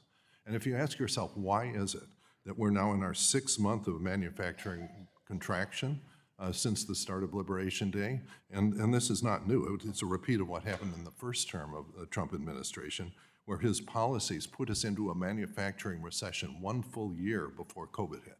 Okay, so reputational risks are real, and a company's stance on the issues of the day matter certainly to their customers of these companies, and that hits the bottom line. So I think it's a mistake to imagine that companies can hide from these things. And so, let's see. I was interested, Mr. Lander. You referenced in your remarks that actually, if you look at companies that have had some of these DEI proposals go through, that it hasn't been bad, which is sort of the narrative I'm hearing from the other side of the aisle. Can you say a little bit about the actual research and the numbers here? Yes, thank you, Congressman Foster. So an independent study, I mentioned something specifically looking at shareholder access to the company proxy to nominate directors. That came through the work of the New York City pension funds before I got there. And independent analysis found that it added 0.5% to shareholder value at the companies who adopted it, potentially adding up to billions across the market. And separate from that, a group of business professors at the NYU Stern School of Business evaluated 1,000 studies and found that 58% showed a positive relationship between environmental, social, and governance efforts and corporate financial performance. 13% had neutral outcomes, and only 8% had negative effects. Yeah. So then, however, I think that there should be maybe some adjustment of the threshold by how significant an issue this is for a reasonable number of the shareholders. And are there simple tweaks? Yes, Ms. Keel, maybe are there some simple tweaks to simply increase the threshold so you have to make sure this is a major issue for more of the shareholders?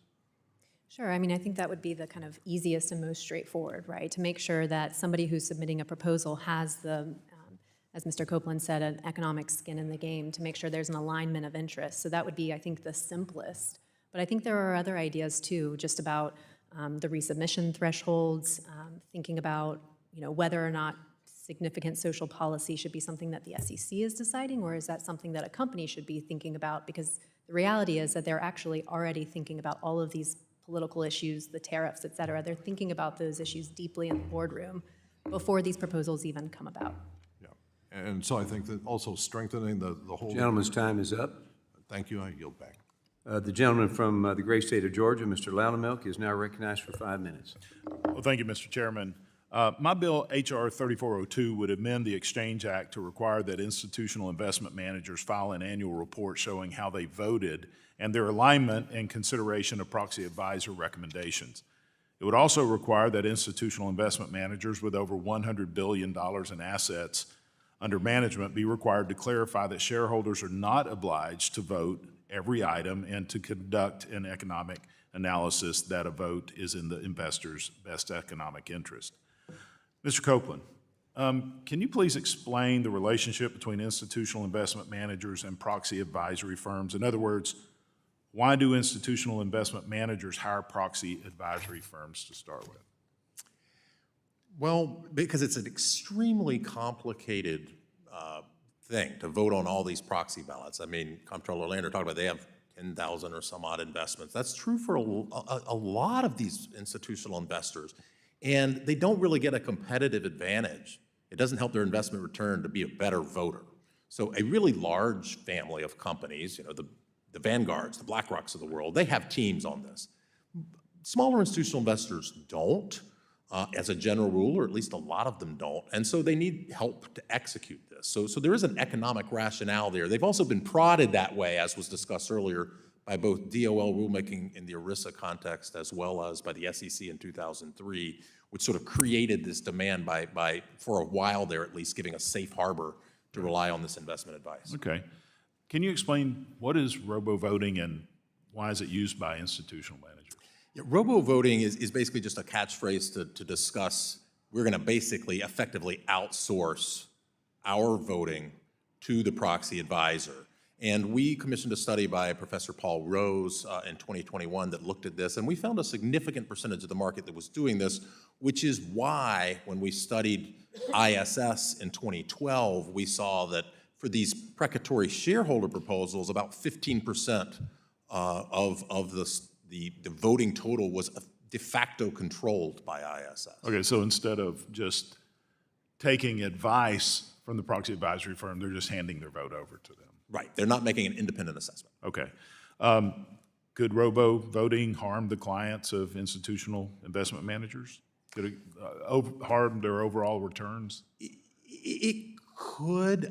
The complication for this question is that for the individual firm, the answer is probably not, because you're a small percentage of the vote. You're not likely to have an outcome determinative vote on any of these questions. In the aggregate, I think it harms it, and part of what it's doing there is we're basically creating this Rockville, Maryland-based business owned by the German stock market, right, is effectively driving 15% of the vote for all the publicly traded companies. I mean, that's huge. That is huge. Why would a disclosure requirement for large institutional investment managers concerning whether they have engaged in robo-voting be useful? I think it's useful because it enables individuals and institutions that put their money with those firms to know that that's happening, right? And it could create some pushback. It's a softer form approach than totally banning this sort of thing, and there's some bills out there that are floated on that as well. I think disclosure is a good disinfectant in general, and I think it's a relatively soft touch approach, but one I think would be quite useful. So you talked about 15% being from a German-owned organization, right? Is that theoretically them bringing European ideas and interest and standards into the American marketplace instead of these investment managers making their own votes and decisions? Well, it certainly could be. That's the risk. And there's conflicts of interest in all directions for the way ISS and to some degree Glass Lewis, the other big player, operate as well. I mean, there was an article in the Free Press just recently that NVIDIA has a larger market capitalization than the entire German stock market. Wow. And yet the German stock market owns the proxy advisor that controls 15% of the vote here. Wow, that's amazing. Last question. Do you have any other ideas for regulatory reforms that could reduce the influence of proxy advisory firms without imposing excessive cost on the institutional investment managers or stockholders? We have a lot. The time's limited to go through them all, but I reference in my written testimony a paper I co-authored with David Larker and Brian Tayan at Stanford in 2018 that went through this as the SEC was looking at this, and they did a rulemaking in 2020. And then it was partially rescinded with the administration change, and they've been in court, and 3 different circuits have been opining on it. So it's kind of a mess, but which is why it'd be good for this body to act. Yeah. Okay. Well, thank you. I yield back. Thanks. Gentleman yields back. I now recognize the gentlewoman from the great state of Ohio, Ms. Beatty. Thank you, Mr. Chairman and Ranking Member, and thank you to all of the witnesses for being here today. I just have a couple questions that I want to try to get through. Mr. Lander, as you know, many of the attacks on shareholder advocacy and even ESG investing argue that these are extraneous, immaterial issues with no relationship to a company's bottom line. And I believe you strongly disagree with these allegations that you are hurting companies financially. Can you explain your perspective on this?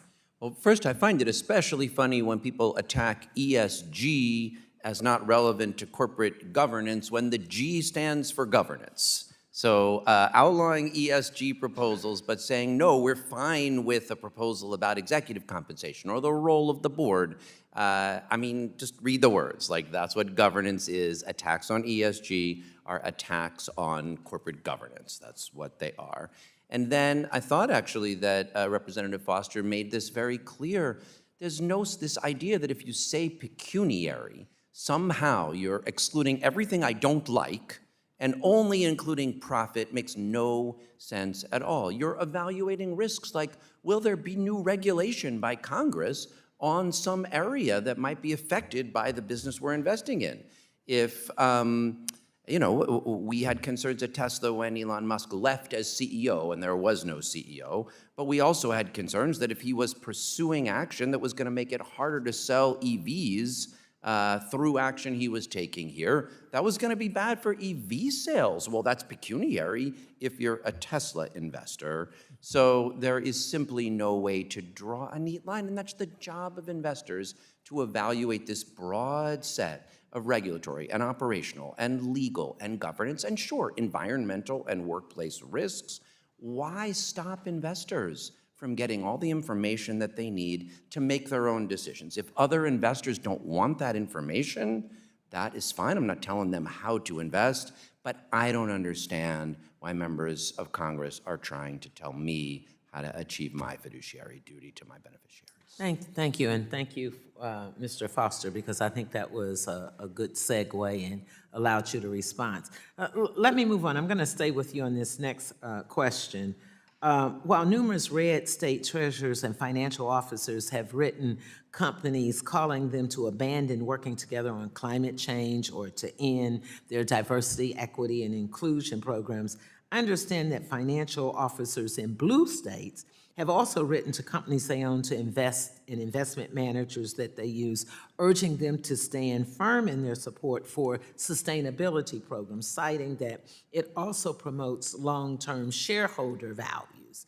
I'd be interested in hearing your thoughts on why these financial officers are taking public stands in support of maintaining these programs. Thank you. Let's just use BlackRock for an example for a moment. So in a letter to investors several years ago, Chairman Fink wrote, "Climate risk is financial risk." Now, everyone knows climate risk is financial risk. You can choose to evaluate it as you see fit. You can have a different political point of view on it. But of course, climate risk is financial risk. You might be a utility company, and if there's more wildfires in your area, you might be accused of causing them, or you might have to move your infrastructure to address them. So that doesn't seem like a complicated or political statement. And yet, red state treasurers declared war on BlackRock and threatened to divest or hold them accountable legally if they didn't back off of the simple idea that climate risk is financial risk. And I'm sad to say that what that has led to is a walkback of voting for proposals simply to provide disclosure. The proposal I mentioned that JP Morgan Chase ultimately agreed to, BlackRock did not vote for at other companies, denying its customers and other investors simple disclosure. Okay. Thank you. And Mr. Chair, I yield back. Gentlelady yields. The gentleman from Ohio, Mr. Davidson, who is also the chair of the Subcommittee on National Security, Illicit Finance, and International Financial Institutions, is now recognized for 5 minutes. Thank you, Chairman. As chairman of the National Security Subcommittee, CFIUS and its screening authorities grabbed my attention. Foreign investments that could threaten our national security are supposed to get scrutiny. In the case of ISS and Glass Lewis, both foreign-owned companies with an extremely outsized impact on proxy voting in our capital markets, they haven't been subjected to CFIUS review. ISS, founded in the United States back in 1985, is now majority owned by Germany's Deutsche Börse Group, the powerhouse behind Frankfurt's stock exchange. That's a foreign-owned entity calling shots in how America's institutional investors vote trillions of dollars worth of U.S. shares. On May 10th, 2024, my colleagues, Congressman Andy Barr and Congressman Brian Stile, urged Treasury Secretary Janet Yellen to have CFIUS review this acquisition. Yet here we are, over a year later, picking up the pieces from the previous administration. Then there's Glass Lewis, started in San Francisco in 2003, but snapped up in 2021 by Peloton Capital Management, a Toronto-based private equity firm. ISS and Glass Lewis aren't small outfits. Together, they dominate 97% of the proxy advisory space, influencing votes on everything from board elections to ESG mandates that shape corporate policies and significantly influence America's capital markets. In a world where we're laser-focused on foreign influence in critical sectors like tech and infrastructure, why aren't we properly screening foreign companies that control corporate governance in our country? Could these ties inject biases, say European-style green mandates or Canadian anti-growth policies, into U.S. boardrooms, undermining American competitiveness? We need transparency and safeguards to ensure these firms aren't advancing agendas that put foreign interests ahead of American shareholders. Look, the shareholder proposal process under Rule 14a-B or 14a-8 was meant to give real shareholders a say in how companies they own are run, holding boards accountable and driving long-term value for America's retail investors who are saving for retirement.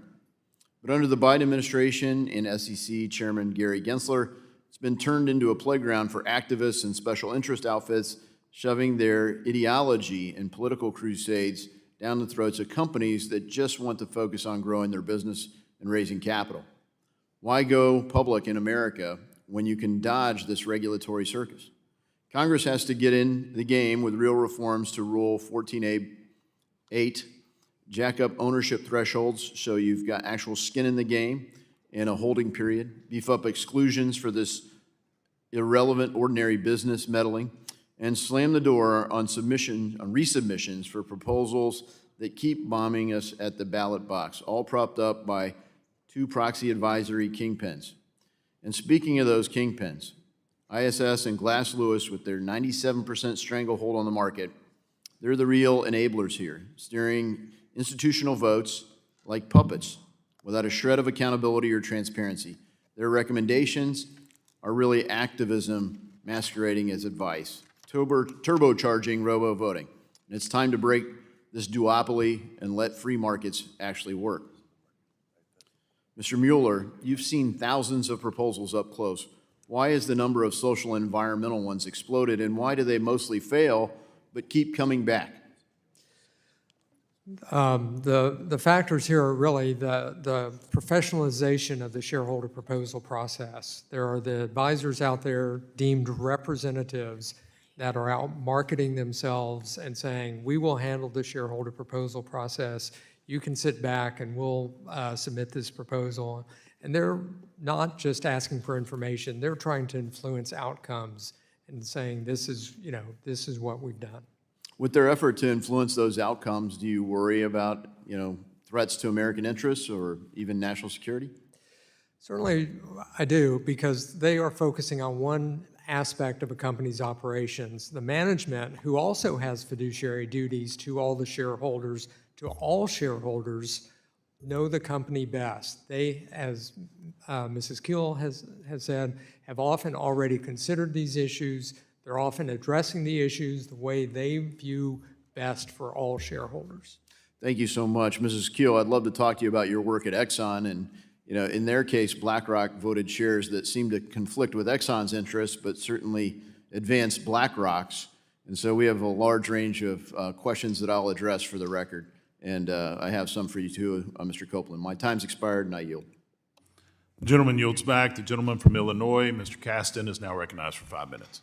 Thank you, Mr. Chairman. Thanks to our witnesses. And I want to just preface this by acknowledging that I'm going to be a little bit pedantic.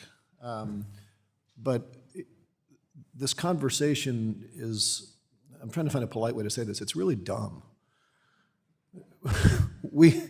Let's just acknowledge some things that should not be debated, but I can't believe we're suggesting they're not true.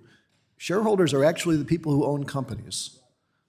The executives of a company serve at their pleasure. They are tasked to carry out the will of those shareholders. They are custodians of shareholders' investment, but they are not actually the people in charge. And shareholders are not monolithic in terms of their interests, in terms of how they define value. Hearing my colleagues say the only thing that matters is shareholder value, what the hell does that mean? Maybe I'm a shareholder who thinks that a company's free cash flow should go to paying dividends. Maybe I'm a shareholder who thinks that value would be maximized if we reinvested that cash flow. Maybe I'm a shareholder in Kodak who thinks we should be pivoting to digital photography because you're committed to a technology that isn't going to survive. Maybe I'm a shareholder in a car company who thinks we should be pivoting to EVs. It doesn't matter whether you're right. You have different opinions about value. And the way that companies adjudicate those disputes is to have a high-functioning board, executives who are competent, people who surface their opinions. We try to resolve them in some collaborative fashion. And if you can't resolve them in some collaborative fashion, ultimately you go to a majority vote. This is not freaking complicated, right? Now, the idea that some voters are more worthy of having their opinions heard than others, some voters, only the ones we agree with, understand what value is, I guess that's on brand for the party of January 6th, but that's not actually the way that you make good decisions, right?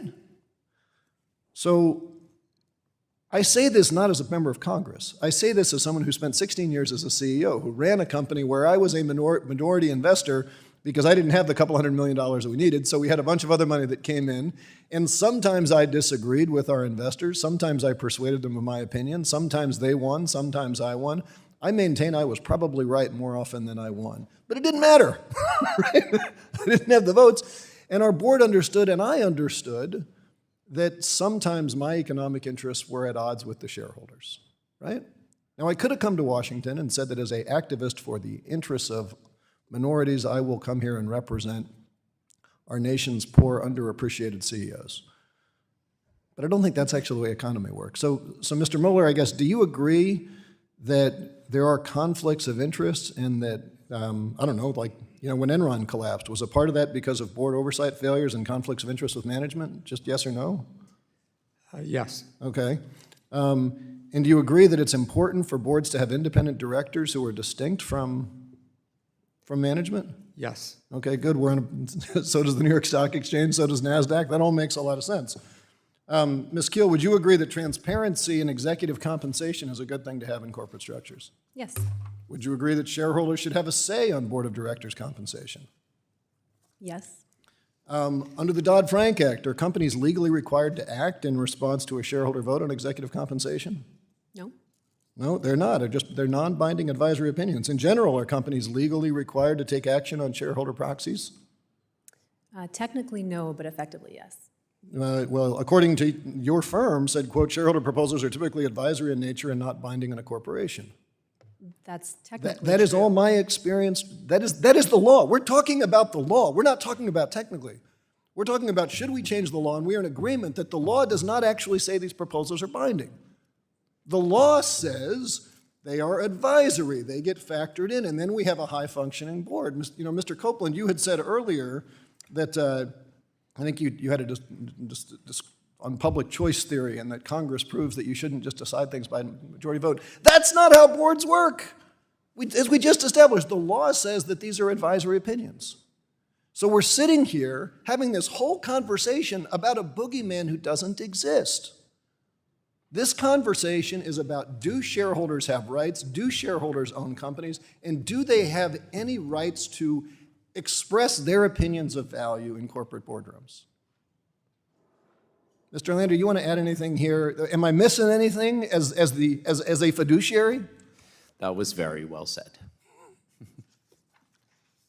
I hope our next hearing is not dumb. Yield back. The gentleman yields. The gentleman from Tennessee, Mr. Rose, is now recognized for 5 minutes.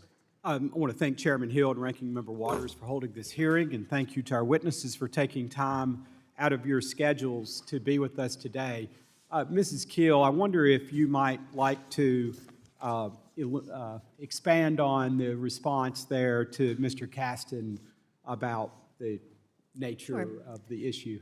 So it's correct that most of the shareholder proposals and the say-on-pay are technically non-binding, but the reality of how companies are dealing with these is that if they were to pass, there would be immense pressure, and most of that is coming from the proxy advisors, actually. So if a company were to pass or if the shareholders were to vote in favor of one of these shareholder proposals, which is admittedly pretty rare, companies, even if they thought it was a bad idea for the company, would feel this inherent pressure and tension and grapple with the impact, which would be votes against their directors from the proxy advisors' recommendations. Thank you. I appreciate that.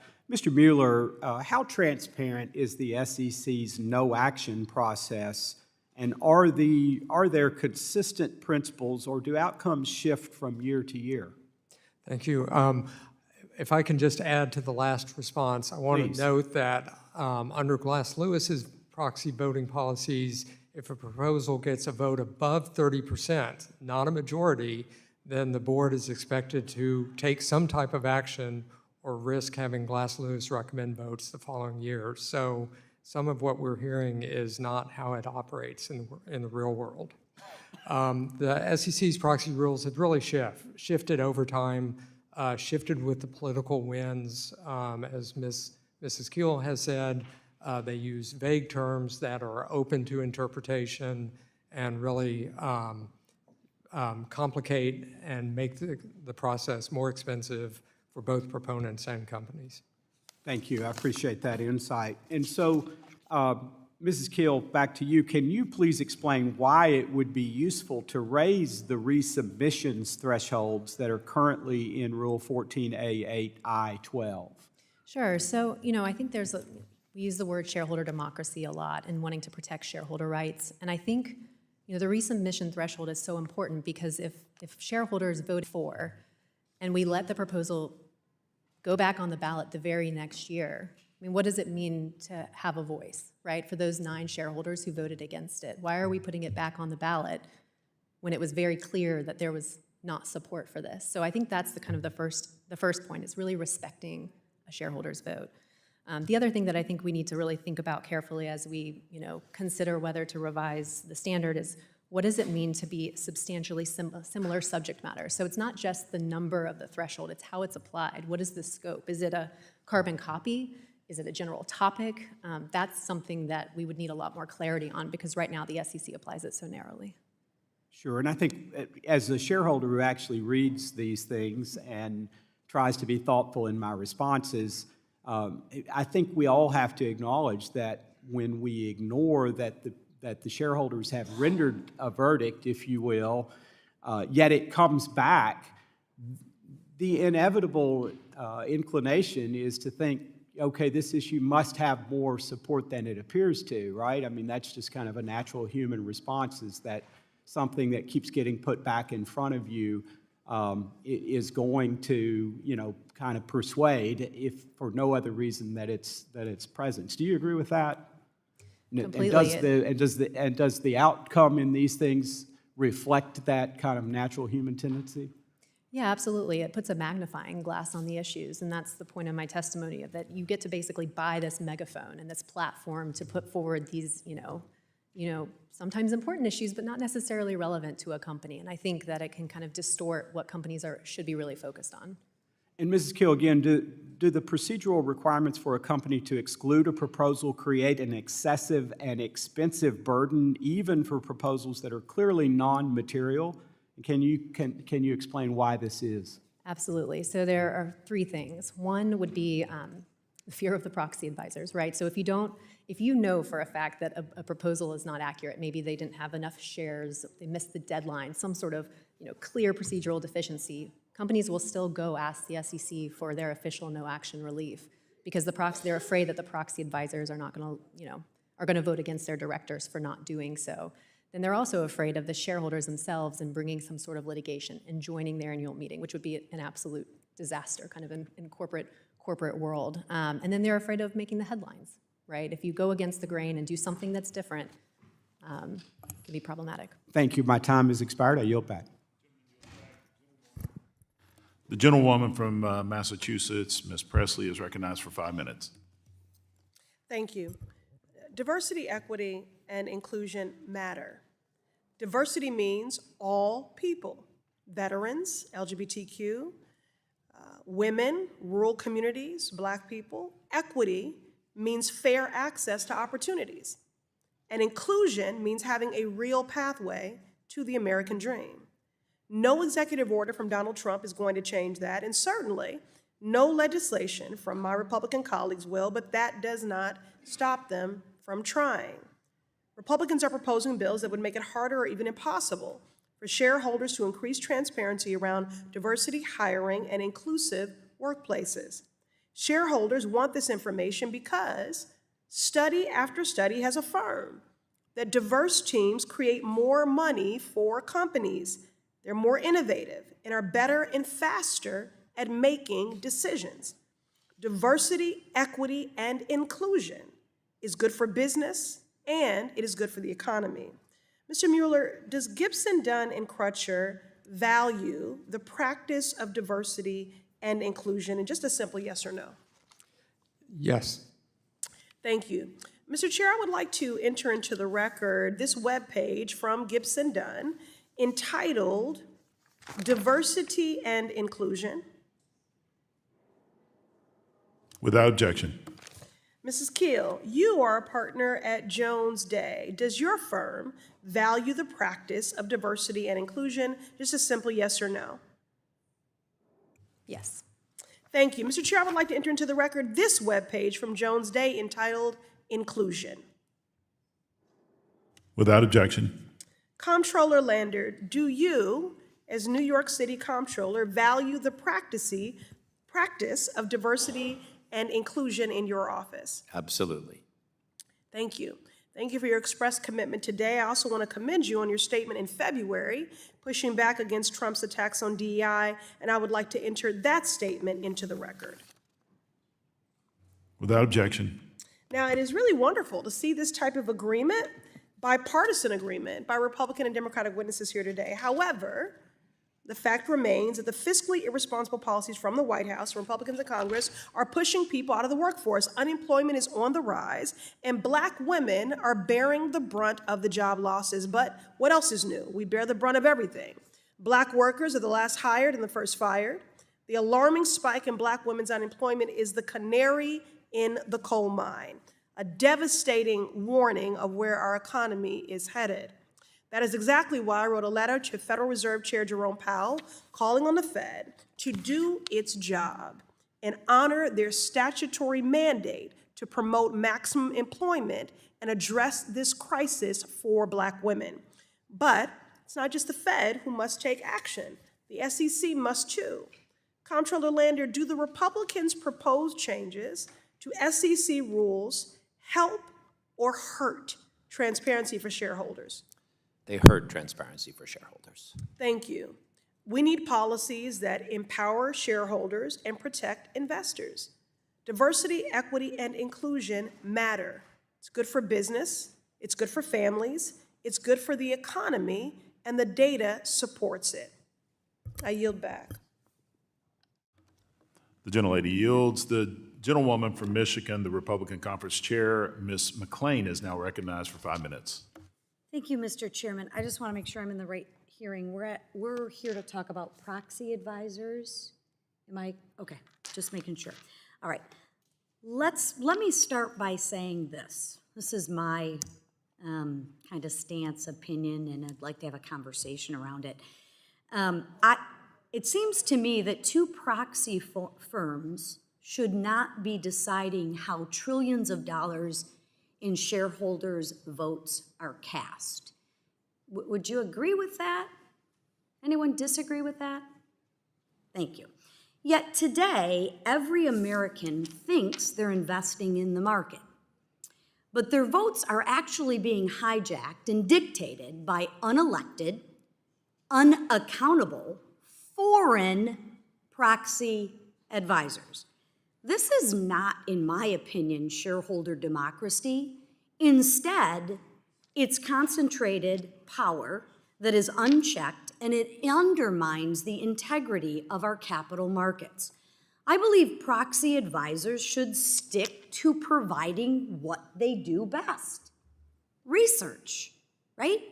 They were designed, their job, their goal is research. They should stick to their job, research, right? I don't believe they should act as shadow regulators of corporate America. I don't know if I'm going to get a bunch of disagreement there, but does anyone disagree with that premise that they should not act as a shadow regulator? Good. They neither regulate nor dictate. But you would agree with my premise that they shouldn't act as shadow regulators, correct? Or do you disagree with my premise? They neither regulate nor dictate. So that's a great answer to a question, sir, I didn't ask. Are you disagreeing with my premise, or are you agreeing with my premise? You said they were dictating to shareholders how they I vote, and they believe don't proxy dictate to shareholders advisors- how they vote. So let me rephrase it, sir. Okay. I believe that proxy advisors should stick to providing research and not act as shadow regulators of corporate America. Would you agree or disagree with that statement? It's a really simple question. I agree, and they don't Thank do you very it. much. Mr. Copland, would you agree proxy advisors, unaccountable, unelected firms, have too much power and direction of the U.S. public companies? Would you agree or disagree? Agree. Can you expand on why? Because effectively, we're talking about controlling, 25% of the shareholder votes. They're non-transparent, they're non-regulated, they're non-American in ownership. Wait, they're not American. Wow. No, one's I wonder owned if they have by- any ulterior motives. I'm sorry, sir. Yeah, one's owned by the German stock market, and the other's owned by a Canadian private equity firm. And they're deciding huge chunks of the vote in our stock market. Thank you. Doesn't that mean that millions of American votes are being hijacked by foreign proxy advisors? I mean, could one come to that conclusion? And not by the Americans who actually own the shares? Well, I mean, hijacked may be a strong word, but I do think that de facto they're controlling it. They're controlling it because they're given that authority by a number of institutional investors, not the New York City funds, not BlackRock, but a lot of institutional investors are giving them that authority. And so there is a disconnect between the ownership rights. I'm really glad to hear a bunch of people talking about shareholder rights here, but there's a disconnect between those shareholder ownership rights and the actual execution of these votes in practice. Amen to that. My question is, isn't that a betrayal of the fiduciary duty? On behalf of the institutional investor, it's debatable. I mean, at the end of the day, they're trying to execute these votes at low cost. I think it would be helpful to clarify. I mean, the SEC's done this in its own guidance, but it'd be helpful to clarify that these institutional investors are not required to vote at all. But they're trying to do this. They don't get an advantage from it. They don't get it's an infinitesimal almost disadvantage from being a bad voter. So they're sort of discharging it. And there are no fiduciary duties, let's be clear, for these proxy advisors. Interesting. I just want to be clear. There's no fiduciary duties, responsibilities by the proxy advisors. That would be pause for concern. Aside from basic anti-fraud, no. Yeah, very interesting, don't you think? Mr. Chairman, I'm sorry, but I am out of time. Thank you for your witnesses. Thank you for your time. The gentlewoman yields back, and the gentlewoman from Texas, Ms. Garcia, is recognized for 5 minutes. Thank you to all the witnesses for being here this morning, and I want to give a special welcome to the Comptroller, because as a former elected city controller in Houston, I know the role, I know the business, and I know how busy you are, but thank you for taking the time for being here. And I also want to personally thank you for standing tall with the immigrants showing up to court in immigration court in New York. Like you, I've done that too. I've gone to visit our Houston immigration courts, and it's just shameful what the current felon in the White House is doing to keep people from their day in court. So thank you for that too. Thank you. But tell me, this kind of silencing and criminalization of almost everything, I mean, I'm where Mr. Kasten is. It's like, why are we going through all this? You know, why are we spending so much time on something when, frankly, all these lawyers at the table could just advise their clients to go private? If you don't want to deal with pesky shareholders, then go private. Then you don't have to worry about it. But no, they want it both ways. They want the dollars, they want the investment, and they want the control. But why is Wall Street just trying to push shareholders out? I mean, what are these companies not rich enough? The companies are doing well, the CEOs are doing well. I thought $56 billion was an extremely excessive CEO compensation. I never would have dreamed they would propose $1 trillion of executive compensation. It boggles the mind, but I Could you just repeat that? I think everybody who's watching needs to understand the number of zeros involved in that when people are just worried about the costs of housing, the costs of healthcare, and the costs of even buying pens and pencils for their kids to go back to school. Yeah. So this is a board. So Elon Musk sought a pay package of $56 billion, which was by enormous amounts the largest CEO executive compensation ever, even though he wasn't working full-time at the company, which any board would expect their CEO to work full-time at the company for $560,000, much less for $56 billion.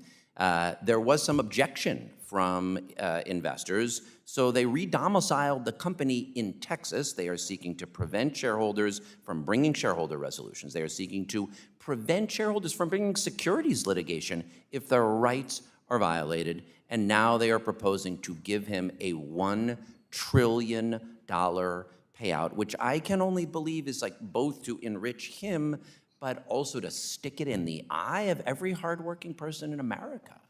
Well, I think it does, and it's not a bad part-time job. Where do I sign up?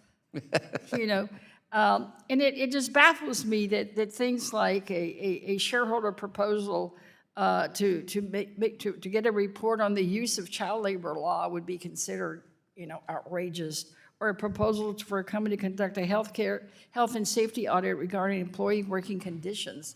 I mean, I've seen so many of these. I mean, the words that are being used at this hearing: activists, out of control. I mean, if shareholders can't have a voice because they've invested in a company, well, then who can? Because again, if you really don't like the pesky investor, and I'm calling them pesky in a very gentle, dear way, then go private. And there's an exception for all this, isn't there? That things that are seen as harmful disruptions that distract from the core business. And I really, the economic relevance exclusion. I mean, who decides what's relevant or not? So the SEC sides with management 68% of the time when management objects to shareholder proposals. So I would think, if anything, the balance might be tipped a bit in the favor of shareholders, not further to the CEOs. Because I certainly would consider, if a business was starting in Houston, in a flood-prone area close to the waters, they should disclose and really reconsider, and would support a proposal for them to reconsider if we know that Houston gets hurricanes and floods, and it's something also that they should disclose in their IPO, shouldn't they? Of course. So that's, to me, just makes common sense. Almost all of this is about disclosure. Even on DEI, we brought resolutions asking people to disclose their EEO1s, which they're already giving to the government. So give them to shareholders. Well, most now do. Disclose the matrix you use for determining who's on your board. The idea that is overreach when it's simple information investors use, I don't understand. Gentlewoman's time has expired. Thank you, Mr. Chairman. I yield back. The gentleman from South Carolina, Mr. Timmons, is recognized for 5 minutes. Thank you, Mr. Chairman. Today's discussion focuses on critical issues of transparency, market competition, and what can only be described as the swinging of the political pendulum in regulatory policy. The proxy advisory industry is effectively dominated by a foreign duopoly that controls approximately 97% of the market. That level of concentration creates systemic challenges for corporate governance and shareholder engagement. Since 2003, SEC rulemakings on proxy advisors have shifted significantly from one administration to the next, reflecting broader political and regulatory swings. In addition to these concerns, I want to focus today on a growing and often overlooked risk: the potential for foreign influence in U.S. public companies made possible by this proxy advisor duopoly. When two firms wield this much power with so little transparency, the risk is not just economic, it's also a national security concern. These firms frequently push ESG-driven proposals that may align more with left-leaning political agendas than with shareholder value or the long-term health of American businesses. Mr. Copland, do proxy advisory firms have clients with ties to foreign governments, sovereign wealth funds, or politically motivated international organizations? And if so, how transparent is that relationship to the companies they influence? They have some relationship, right? I mean, the Norwegian Sovereign Wealth Fund, for instance, is very active in influencing this. They dialogue, they colloquy with these proxy advisory firms. It's not very transparent, though, so it's hard to give definitive answers on exactly who might be influencing. Thank you for that. What are the current consequences of this lack of transparency and disclosure? Well, I think it's hard for regulators to know what's happening. It's hard for investors necessarily to know what's happening. And there's only a couple of these. I mean, the reality is they're not that big of businesses. They're valued high, but it's probably not just based on their cash flow. It's probably based on the control that they exert over the market. And we know that because from time to time they've been subsidiaries of publicly owned companies. So we know that, for instance, 15 years ago, it was reported from MSCI that ISS in its proxy advisory business got $11.5 million in profits. I mean, that's a lot of money, but it's not a lot of money compared to 15% of the stock market. Thank you for that. I want to turn briefly to the business model of large proxy advisory firms and the conflicts of interest that result. Firms like ISS not only issue proxy recommendations, but also sell consulting services to the same companies they evaluate, including through their ESG corporate rating service. This creates a financial incentive to issue recommendations that could drive more business, raising serious concerns about the objectivity of their guidance. In addition, some proxy advisors are affiliated with advocacy organizations that actively promote specific shareholder proposals, often aligned with particular political or ideological agendas. When the same firms are both shaping and scoring these proposals, it becomes difficult to separate impartial analysis from activism. That is a problem for transparency, for market fairness, and for the long-term interests of American investors. Ms. Keel, could you walk us through an example of this conflict of interest in practice and discuss the negative consequences that result for both the corporation and everyday shareholders? Sure. So I think one important thing to address first, especially on the influence from abroad, is that they're incorporating European standards of investing into the standards that they are then imposing in the recommendations that they give to companies directly. So in Europe, they have an idea of double materiality. It's this idea that we can consider what's material to us and also to the outside world. That's just not the standard in the US. So it is applying an entirely different investment theory, essentially, of materiality to US companies. And so from a conflicts perspective, companies are subscribing to the services that tell them to do this. And if they do not comply, the implicit threat is, we will vote against your directors. So they're stuck between this rock and a hard place. They have to hire them, and they have to do what they say. These are the same Europeans that shut down all of their nuclear power facilities because they were not clean and now buy dirty Russian oil. Interesting. As a follow-up to that, do you believe the SEC has the tools it needs to address this kind of conflict of interest, or should Congress consider additional steps to ensure proxy advisors remain neutral and accountable to shareholders? There definitely needs to be some sort of regulation at federal level would be great. They fought tooth and nail against some really common sense regulatory, oversight, which would have just simply had them, not make false and misleading statements, right? And so that is what they were so against. So I think we need some explicit acknowledgement of the Thank you for that. The proxy advisory industry holds too much influence with too little accountability. The absence of transparency, the potential for foreign involvement, and the presence of clear conflicts of interest create serious risk for public companies and for the strength of our capital markets. I am out of time, and I yield back, Mr. Chairman. Thank you. The gentleman yields back. The gentleman from California, Mr. Liccardo, is recognized for 5 minutes. Thank you, Mr. Chair. I appreciate all the testimony of the witnesses, particularly the written testimony. Mr. Mueller, I very much appreciate you going through in detail much of the existing regulation. I wanted to refer first to Ms. Keel's examples that were raised during both your testimony today and in your written statements. With regard to several proxy proposals relating to things like reproductive rights, geopolitical issues in China, gun sale regulation, Bitcoin investment, how many of those were actually adopted? I don't have the exact passage rates, but I'm guessing Were any of none them? That's my guess, yes. Okay, so none of them were, Correct. to your knowledge, were actually approved. And in fact, there are criteria that exist already, exclude proposals like these, most prominently that are relating to economic relevance under 14a-8, I-5, ordinary business that can mitigate micromanaging and so forth. And so I certainly appreciate that there is time expended, and I think that issue has been raised and a lot of resources expended.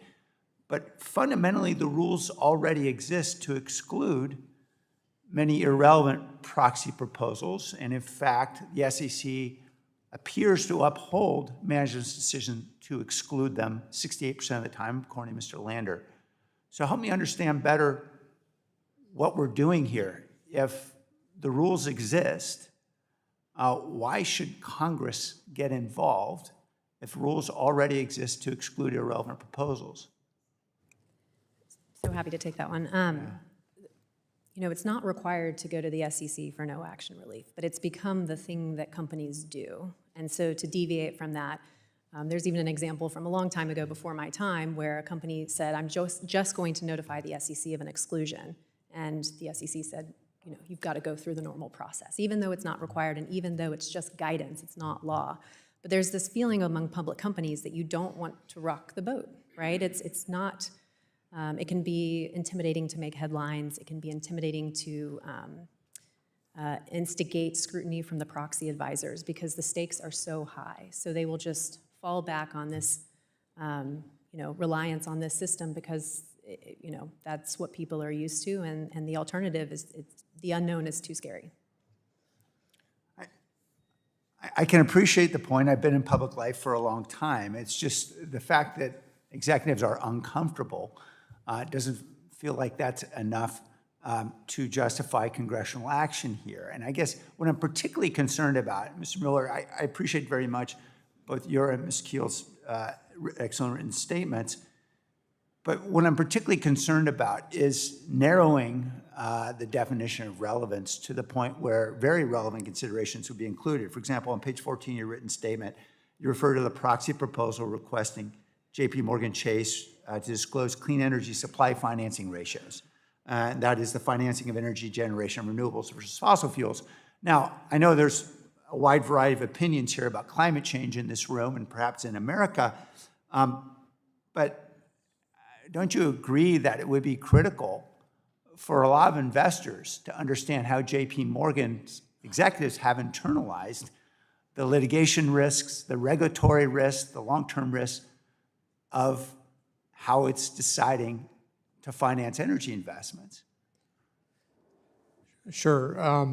The issue on that is that, and I cannot comment on what JP Morgan was doing, but many of the other banks were already disclosing information about what they were doing with financing fossil fuel and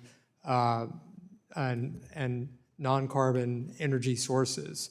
And so the proposal was not so much about, hey, let's increase the disclosure. It was like the proposal was, we want you to do it this way, not the way that management thinks it's best to communicate with the shareholders.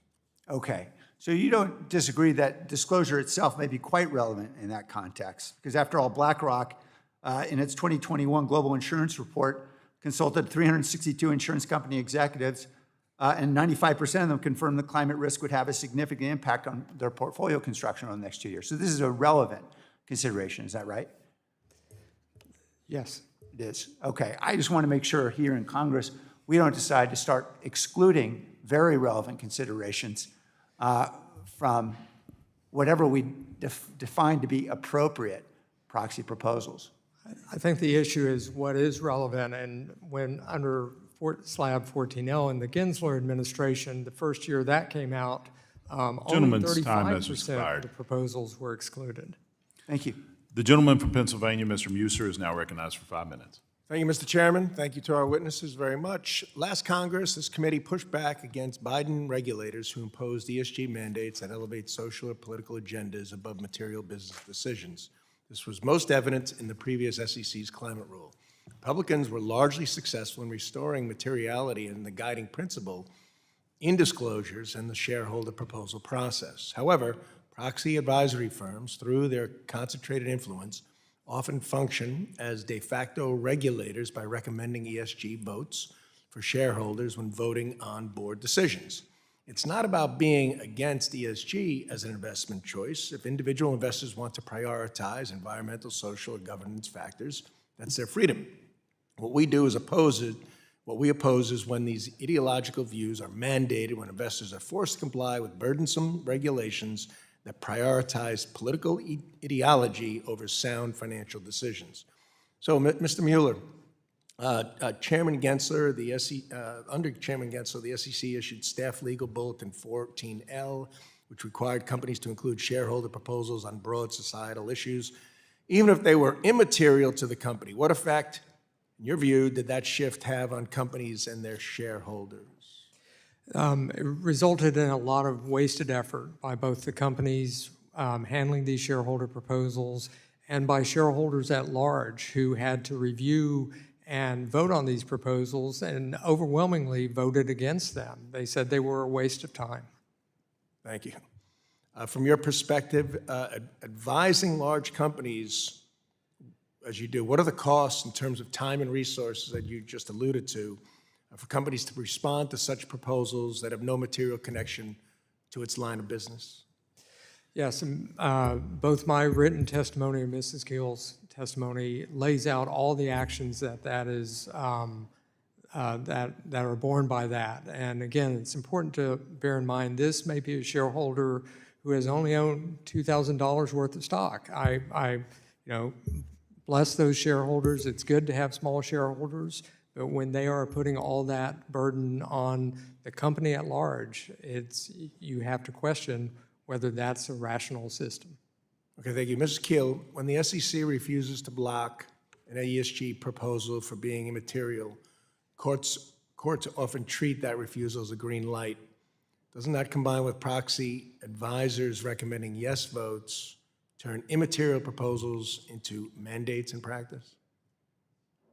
Yes, I mean, I think when you do not get, or whatever the SEC says is how all of the different stakeholders really interpret whether or not the proposal should be included or excluded, especially the proxy advisors. So if you were to go against what the proxy advisors recommend, I mean, there would be major consequences. And I think it's relevant that what Mr. Mueller has said before is that there's a 30% threshold that Glass Lewis imposes. So if a proposal gets 30% support, they expect you to publicly address how you have engaged with shareholders on the particular proposal. I think it's also kind of interesting that the shareholder proxies influence, we hear some numbers like 20, I commonly see the number 30% of what they control for a company. It really depends from company to company, but those numbers are suspiciously similar. Okay, great, thank you. Mrs. Keel, you've advised companies facing ESG lawsuits. Do boards feel pressured or even threatened to engage with ESG proposals even when their shareholders have rejected them? Absolutely. I mean, but the real issue that I would like to also highlight, which I've said earlier, which is boards are grappling with these issues in the boardroom not every single day, but at every meeting, right? These are important topics when you see news about the tariffs or you see news about environmental issues. I mean, these are raised in the boardroom absent exactly what the proposal is putting forth. All right, thank you. Mr. Copland, proxy advisory firms like ISS and Glass Lewis often recommend yes votes on ESG proposals, even when those proposals aren't material, and shareholders repeatedly reject them. Doesn't that amount to an ESG mandate in disguise? Effectively, because of the way they treat this. As we've heard during this hearing, they'll no vote directors, even though it's an advisory proposal, they'll no vote directors if they don't reply. Sometimes even for minority votes, where a majority of shareholders say no, they'll no vote directors if the company doesn't respond. And my understanding is the performance isn't that much worse off, but the idea of mandating and the problems that it causes is serious. The gentleman's time has expired. My time has expired. I yield back, Mr. Chairman. The gentleman from Texas, Mr. Green, is recognized for 5 minutes. Thank you, Mr. Chairman. I thank the ranking member and the witnesses for appearing. Mr. Lander, I'd like to visit with you for just a moment, if I may, please. There are some CEOs who make more in a day than some of their employees will make in a year. There seems to be a belief among many that those who are wealthy need more to do more, and the poor can do more with less. Is it material for the shareholders to want to see a living wage paid to employees and for those shareholders to insist upon that by using the limited amount of authority that they have to have a living wage for people who are working and making it possible for CEOs to make these huge salaries. You just talked about the possibility now of $1 trillion. That's $1 trillion salary. I mean, that's more than the mind can imagine. Your thoughts, please. Yeah. So I'll start from the people whose money I'm managing and who I represent. They are teachers and school crossing guards and secretaries and public hospital nurses and cops and firefighters and sanitation workers, like hard-working people who, largely because they organized in a union, secured retirement security. They're not making a lot of money every year, but we guarantee them this retirement security. So they're paying attention to how their money is invested. And what they mostly have the right to from me and as fiduciary duty is to make sure that it's invested well with good risk-adjusted returns. They know that companies will do better if those companies have good workforce management and live up to their own policies. So many of the companies that we invest in have policies that they respect the rights of those workers to organize a union, to seek to bargain collectively, and to have good workforce management practices. So I'll give the example on climate policies. It tends to be that our... Talk to me about the living wage. Yeah. Well, what I was going to say there is all 5 of our funds, including the police pension fund and the firefighter pension fund, often vote for shareholder proposals asking companies, as they did at Starbucks, where we brought a proposal. We had heard that there were issues of workforce management, refusal to allow people to organize and bargain collectively. So we brought a proposal, and 52% of investors voted in favor of asking Starbucks to do an independent assessment of its workforce practices, including its adherence to international labor rights standards. And then the company agreed to do so and provided that assessment to its investors, including those teachers and cops and firefighters that I represent. That's all we're talking about here at its most aggressive. Usually those proposals don't get a majority. In this one case where they did, it resulted in a corporate assessment of its workforce policies so that investors could make wise decisions going forward. I'm going to take it that you believe that it is acceptable for the shareholders to push inquiries that would lead to a living wage being paid to workers. So let me distinguish at the policy level. I'm a big advocate of living wage policies broadly across the economy and have advocated for them as law in New York City and nationally.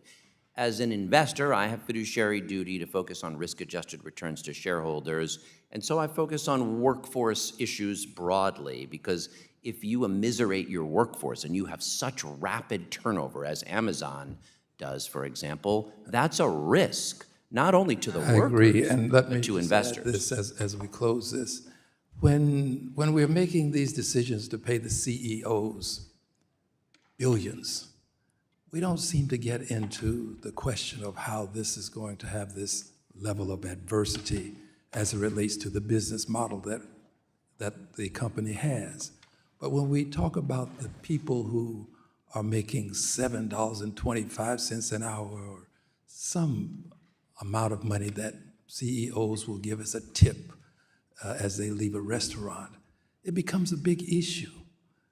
We seem to think that the poor can do more with less, and the wealthy, they need more to do more. I yield back. Gentleman yields back. The gentlewoman from California, Ms. Kim, is now recognized for 5 minutes. Welcome, witnesses. Thank you so much for being here. You know, in California, our drivers, custodians, local law enforcement, and other public employees rely upon the California Public Employees Retirement System to manage their pensions and ensure that they can have a comfortable retirement. Unfortunately, rather than being focused on securing the highest possible return for its members, CalPERS has been focused on left-wing politics and supporting changes to force companies to adopt these ESG initiatives. One way that we have seen companies forced away from focusing on their products and services is by burdening companies through the shareholder proposal process. I want to ask my question to Ms. Keel.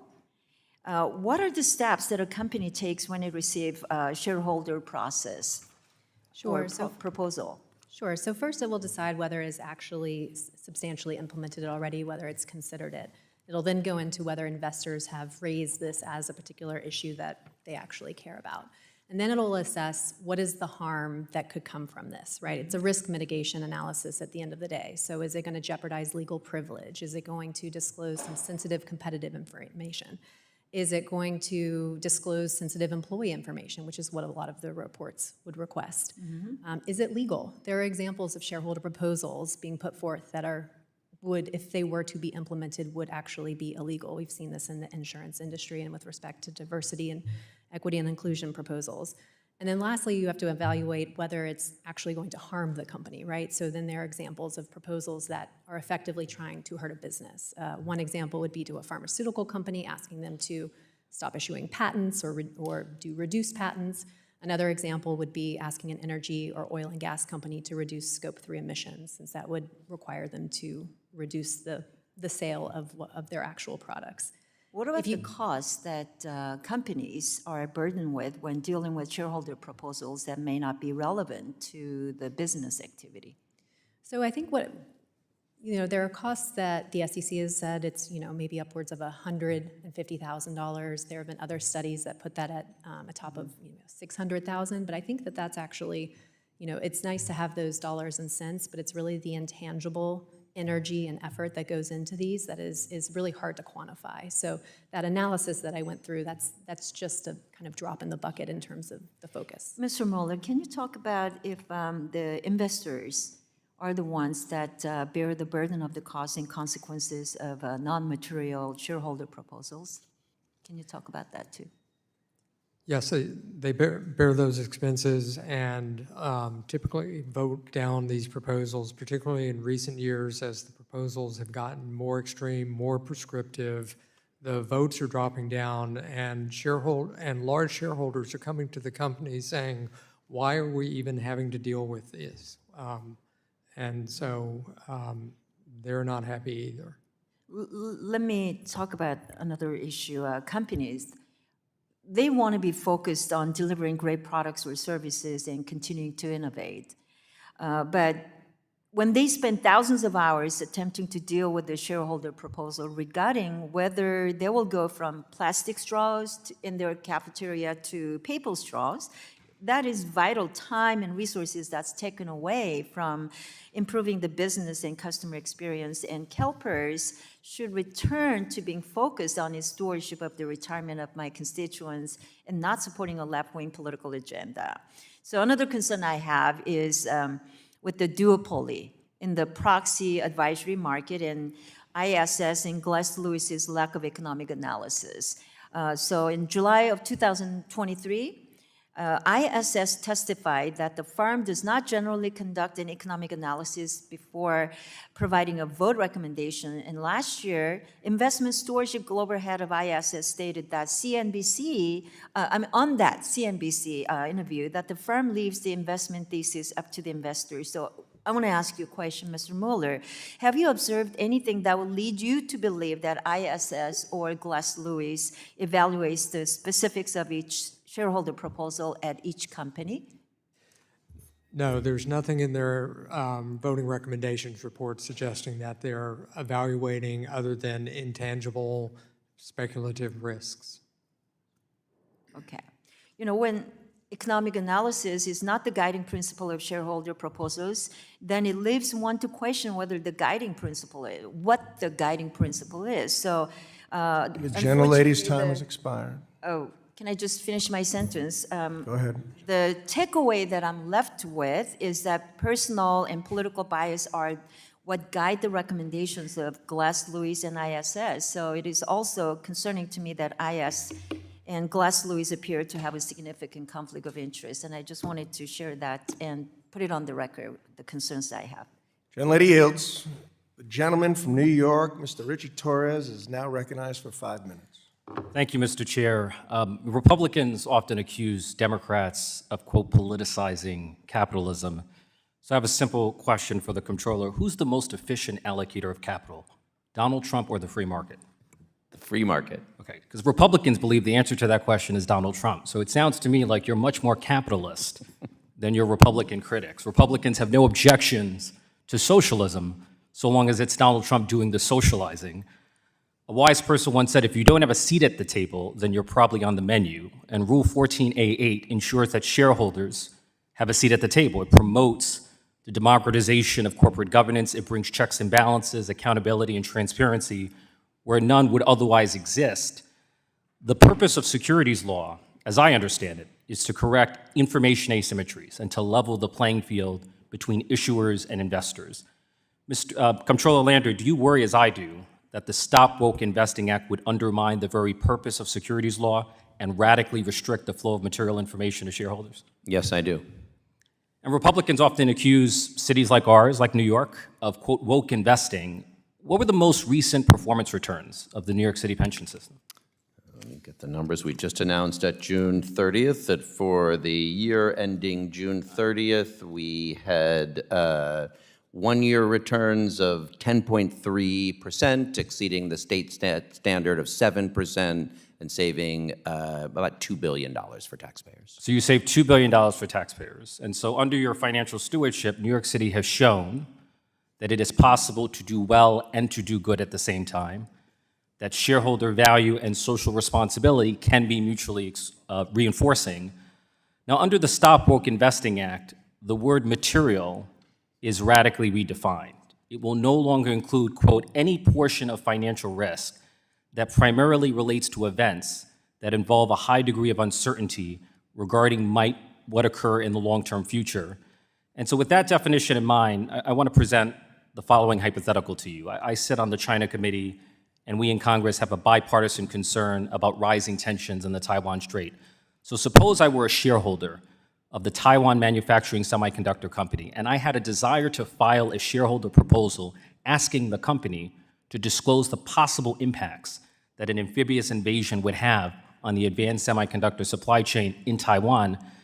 It would seem to me that under the Stop Woke Investing Act, my proposal would not qualify as material because it involves a high degree of uncertainty regarding what may occur in the long-term future. So let that sink in for a moment. An existential risk to the world's most critical and fragile supply chain would not qualify as material under the Stop Woke Investing Act. Is there any universe in which that makes sense to you as a fiduciary? Investing is assessing risks exactly like this one, and I agree, as I read the bill, it would not allow you to ask a company where you were an investor to assess and disclose that risk to you. Well, look, the cruel, almost Orwellian irony of this legislation is that the most material risk that a company can face, whether it be climate change or war, would no longer qualify as material under the law. And that, to me, makes a mockery of securities law. So I'm pleased, as a pensioner in the New York City system, I'm pleased with the 10% returns. Please doubling down on your winning strategy. I'll yield back. Thank you. The gentleman yields. The gentleman from Tennessee, Mr. Ogles, is now recognized for 5 minutes. Thank you, Mr. Chairman, and thank you to the witnesses. I know it's been a long morning or now into the afternoon. Two proxy advisory firms, mostly through 3 index funds, are driving corporate governance across the entire economy. No one elected these firms, yet they wield incredible power. And to borrow a phrase from the progressives, they do it with other people's money. Mr. Copland, if BlackRock and State Street are voting tens of billions in retirement assets, most of it from ordinary Americans who never opted into ESG activism, do you see that as a distortion of shareholder democracy? Yes. Would you agree Congress needs to explore ways to restore some voice to the ultimate beneficiaries, the retirees and workers, instead of leaving it all to intermediaries and advisors? Yes. Thank you. The First Amendment doesn't let the government force people to take political positions, but though Rule 14a through 8, activist shareholders are forcing companies into political speech as the price of being public. That's compelled speech by another name. Mr. Mueller, Do you agree that many of these proposals are not about material business issues, but about forcing companies to take sides on divisive social debates? Yes, we Mr. often see that. Mr. Copland, you raised First Amendment concerns in your testimony. Would you expand on how compelled corporate speech under 14a-8 mirrors the kinds of unconstitutional compelled speech that the courts have struck down? Yes, I mean, effectively, these companies are being required to put on their proxy ballots political statements that are drafted from people like in the New York City Comptroller's office, right? And you know, that clearly runs afoul of a lot of compelled speech doctrine. I mean, there's some uncertainty about how this applies in the securities. What's unambiguous is that the way this is operating in practice, there's viewpoint discrimination. And I pointed that in my testimony where the National Center for Public Policy Research litigated this into the Fifth Circuit, and it was mooted, et cetera. But there was a situation where the SEC staff said you had to include on your proxy ballot a shareholder proposal talking about equal employment opportunity for sex orientation and gender identity. And the exact same language was used by a conservative group as a shareholder proposal saying viewpoint and ideology, and it said, no, you can exclude that, and a no action letter was granted. I mean, that's the sort of thing that should be troubling. It's a First Amendment issue. That's right. Well, again, this gets back to the idea that it's more about compelling political speech versus getting back to the basics of, the actuarial component. Most retirees in Tennessee just want their pensions and 401k to be safe. They don't sign up to subsidize culture war battles, yet the proxies diverts resources away from shareholder value and onto politics. Ms. Keel, you gave the example of one shareholder forcing a company into expensive proxy fights over issues like DEI or gun policies. From a fiduciary duty standpoint, isn't that effectively transferring wealth from retirees to activists? Yes, well, yeah, depends on whether it passes and they implement it. Sure, absolutely. But the intent would be? Yeah, so I think it's asking, it's a question of I think maybe a good example for this would be kind of climate targets, for example, right? Proposals are asking companies, a pizza company that I order my Friday night pizza from to impose Scope 3 climate targets. And so it's kind of hard to see the relevance to certain of these companies, and it ultimately kind of feels like an unsanctioned tax, really. And I have more questions. I'm running out of time. I want to go back to this idea, Ms. Keel and Mr. Mueller. You both commented on the technically versus effectively with some of these proposals. So my colleague on the other side, technically was correct, but when you get back to the boardroom and how it's issued in the markets, please expand or put a fine point on technically versus effectively. Sure.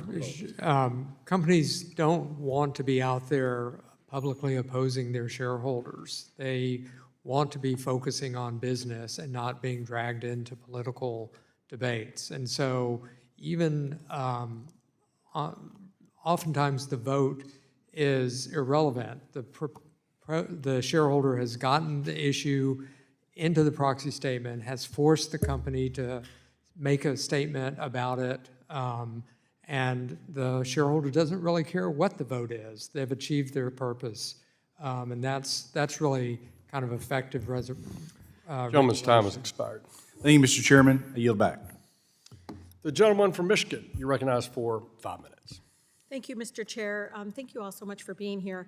I just left a number of advocates, or maybe my colleagues like to call them activists, around the housing crisis.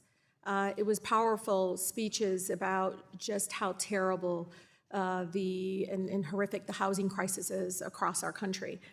And, I'm getting back from there and I'm thinking, well, I'm on Financial Services Committee. Somehow we're going to be able to address the housing crisis. No, that's not what we're doing here. Then I thought, okay, well, the president is shamelessly using his office for vast personal gain. I mean, I think he's doubled his net worth since last year, mainly through cryptocurrency and crypto corruption. And I'm just saying this because I'm like, why are we having this hearing? I always like to kind of dig deeper, and then I found out, oh, well, the anti-ESG, which for my residents listening, it means environmental social governance. These are, many of my colleagues will call activists because they have social causes and they want to make sure their money is not going to something they don't support. And it's because it's funded by big mega donors, the fossil fuel industry. It's true. You all know it. And figures like Leonard Leo and Peter Thiel. I mean, Mr. Copland, Manhattan Institute, and I would like to submit for the record a fact sheet on the Manhattan Institute from the Center for Justice and Democracy. Without objection. Thank you. You know, I think, $1.5 million from ExxonMobil and $3 million from the Koch brothers. You know, how do the public take that seriously when I have a community in Wayne County that hasn't met Clean Air Act standards in years, where our kids are literally being poisoned? They can't develop, their brains cannot develop if they're being poisoned. I say this because we're here because of mega donors. We're here to talk about this whole anti-ESG, whatever they want to call, movement. And, you know, this issue to me is fabricated, but the stakes are real in regards to people having disclosure and transparency. The retirement savings of hardworking families are on the line. And so, you know, Mr. Lander, can you discuss, you know, the issues here? I mean, I'm a person that does deeply care about the climate crisis and how the risk to executive compensation and that shareholder proposals can force companies, you know, to disclose that, and why those issues should be in the interest for investors. I mean, I do think it's extraordinary that what's being demonized is the simple effort to disclose the basic risks that a company is facing. And we've heard this a few times today in ways that are so obviously relevant to the shareholders of that company. Of course, there's a broader set of questions that are critical here. But for many companies, their exposure to climate risk is a simple and straightforward issue. Yes, if you have most of your book of financing for fossil fuel financing, an investor might say, I think it would make sense to have more exposure to renewable energy and investment. And you could decide, do I want to keep investing here? Do I not want to keep investing here? And have that basic information. That's what's being demonized, not any requiring of changes, not dictating, not regulating. I mean, they really want to muzzle people's First Amendment speech. I know you all don't see it that way. Do it all you want. You're getting funded by people. I mean, come on. I'm looking at you all, and I'm telling you, these companies are not my constituents. The 12th Congressional District residents are, and if they want more disclosure and transparency, then they deserve it. Then what's the problem? I mean, somebody said that none of these even proposals pass, but you're all here because of Peter Thiel and Leonard Leo. You all know it. That's exactly why we're here, because they donate to my colleagues. This is why we're here. Nobody cares about what's going on with housing. Nobody cares about the fact that I'm literally fighting for Head Start program dollars. That's what people care about. And this is not like a political, this is me, the girl from Southwest Detroit, looking at this, growing up in the back shadow of the only oil petroleum refinery in the state of Michigan, Marathon Oil. And you're telling me that if a teacher and others that are concerned about this, that live in that neighborhood, can't have transparency and disclosures, can't have a say? But see, they call them activists because they politically disagree with them, and it's supposed to be like, most of them were activists before they got here. They were.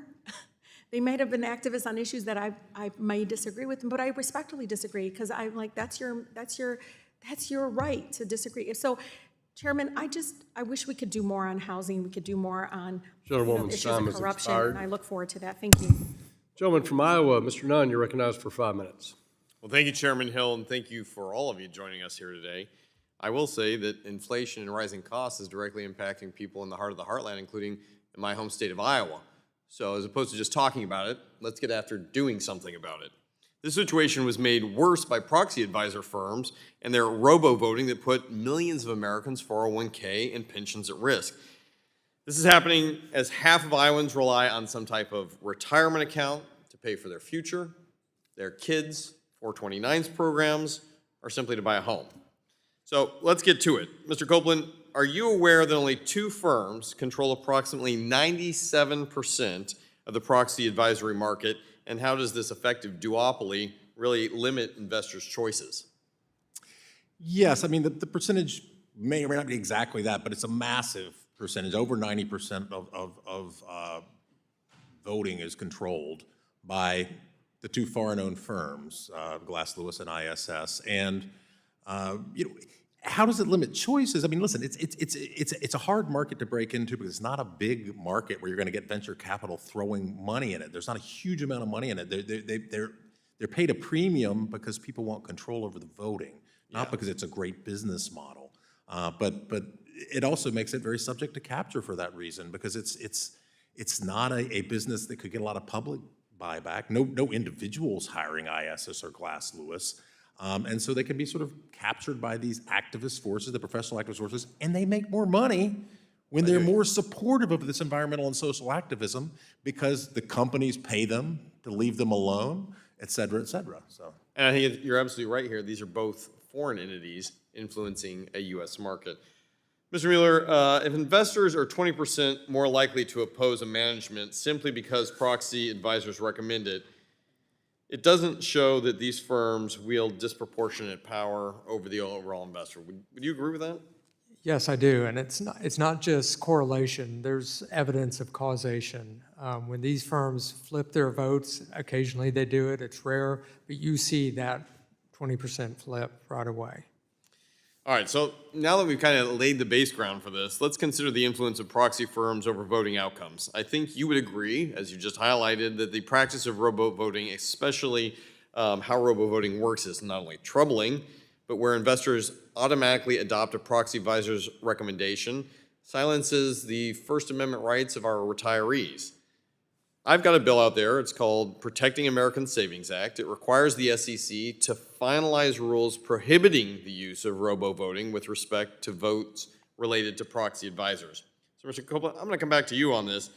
Do you think this would help restore accountability of fund managers?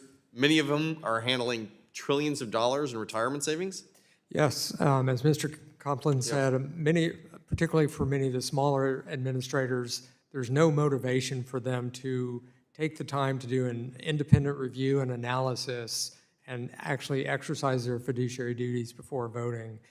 Instead, they have blind reliance on the proxy advisory firms. And I would highlight here, it also ensures that this voting is optional, which is important to protect our shareholders, particularly our retirees, from being dragged into these often very social-focused political fights, and allows them to just really focus on getting their retirement. Mr. Coleman, I think that's very important to do statutorily. I mean, the SEC's moved that way in guidance, but these proxy advisors came about in part because first the DOL and then the SEC said, well, you've got a fiduciary duty to vote, here's a safe harbor, and it really empowered these firms. And so now, while they've clarified this could always swing back, it could always change. So I think making it clear in statute would be very useful. Mr. Chair, I'd like to be able to submit for the record the letter here to the American Securities Association that details proxy power proposal abuse and the reform rules that we could go that complement the bill. Without objection. I'd like to just, and now quickly talking about the SEC rules. Former Secretary Gensler expanded the definition of solicitation to cover proxy voting advice. Normally, solicitation means directly asking someone for their vote. Gensler went further. He said, even research or recommendations from proxy advisors should count. So just the thought process versus the actual. Mr. Coleman, do you believe that the SEC exceeded their authority by going from asking for it to just implying that people should be able to do this?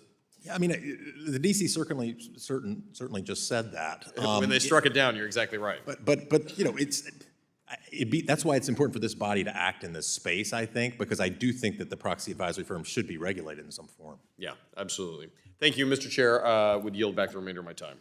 Gentleman from Iowa yields back. The gentleman from New Jersey, Mr. Gottheimer, you recognize 4 or 5 minutes. Thank you, Mr. Chairman. Mr. Lander, if I can direct a few questions to you, and thank you for being here today. The phrase globalize the Intifada is an anti-Semitic slogan that refers to a wave of terror that killed more than 1,000 Jews. Mr. Lander, Mr. Mandami recently said he'll, quote, discourage the use of the phrase globalize the Intifada, but has refused to condemn it as anti-Semitic rhetoric. You've also failed to outright condemn this phrase as anti-Semitic and a blatant call for violence against Jewish people, which is obviously surprising given that anti-Semitic violence, as you know, is at an all-time high in this country, including in New York and New Jersey, where I'm from. I just want to know if you condemn the phrase globalize Intifada as a call to violence against Jewish people. I've made very clear on occasions that when I hear that phrase, what's ringing in my ears is violence against Jews in the Second Intifada and unfortunately here in the United States recently. So you condemn the phrase? It's like a yes or no question. You're either for it or against it. It's given what you said, I assume. I make clear that I think when people use it, they are saying open season against Jews. So we should do everything we can to get people to stop using that phrase, correct?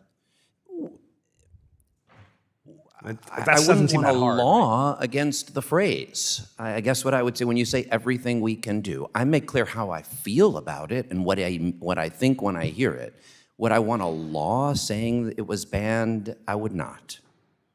So that you think we should allow that, and you think we should discourage it or condemn it? What do you think we should do on that phrase? You just don't want anyone, you won't even condemn the phrase? Even if you say we shouldn't have a law, do you condemn the phrase globalized intifada? I mean, I've made very clear how I feel. It's just a yes or no, that man. phrase. It's not that hard. But when you say anything we could do, are you saying that you think there should be legislation that would prohibit this question, people sir, I or reclaim my criminalize time. people? This question is, do you condemn the phrase globalized intifada? It's a Tell simple me what yes you or mean no by question. condemn. You don't know what the word condemn means? You're a very smart I'm guy. afraid it means I think there should be legislation making it illegal to say. And I hate it. I Okay, don't fine. like it. I don't And like do how it you- sounds. fine. Do you But if by personally- condemn you mean I would You support can't legislation condemn- making it illegal to say, Wait, don't I think it should be condemn. illegal to say. I condemn lots of If things. you I don't mean, think should do be I think it's legislation. awful and I wish people wouldn't say it, then I condemn it. And if you mean, do I think it should be made illegal by legislation, then no. Got it. So it sounds like I heard you say you condemn it. You personally condemn it. You would not say it. You think it shouldn't be said. I would prefer people not say it.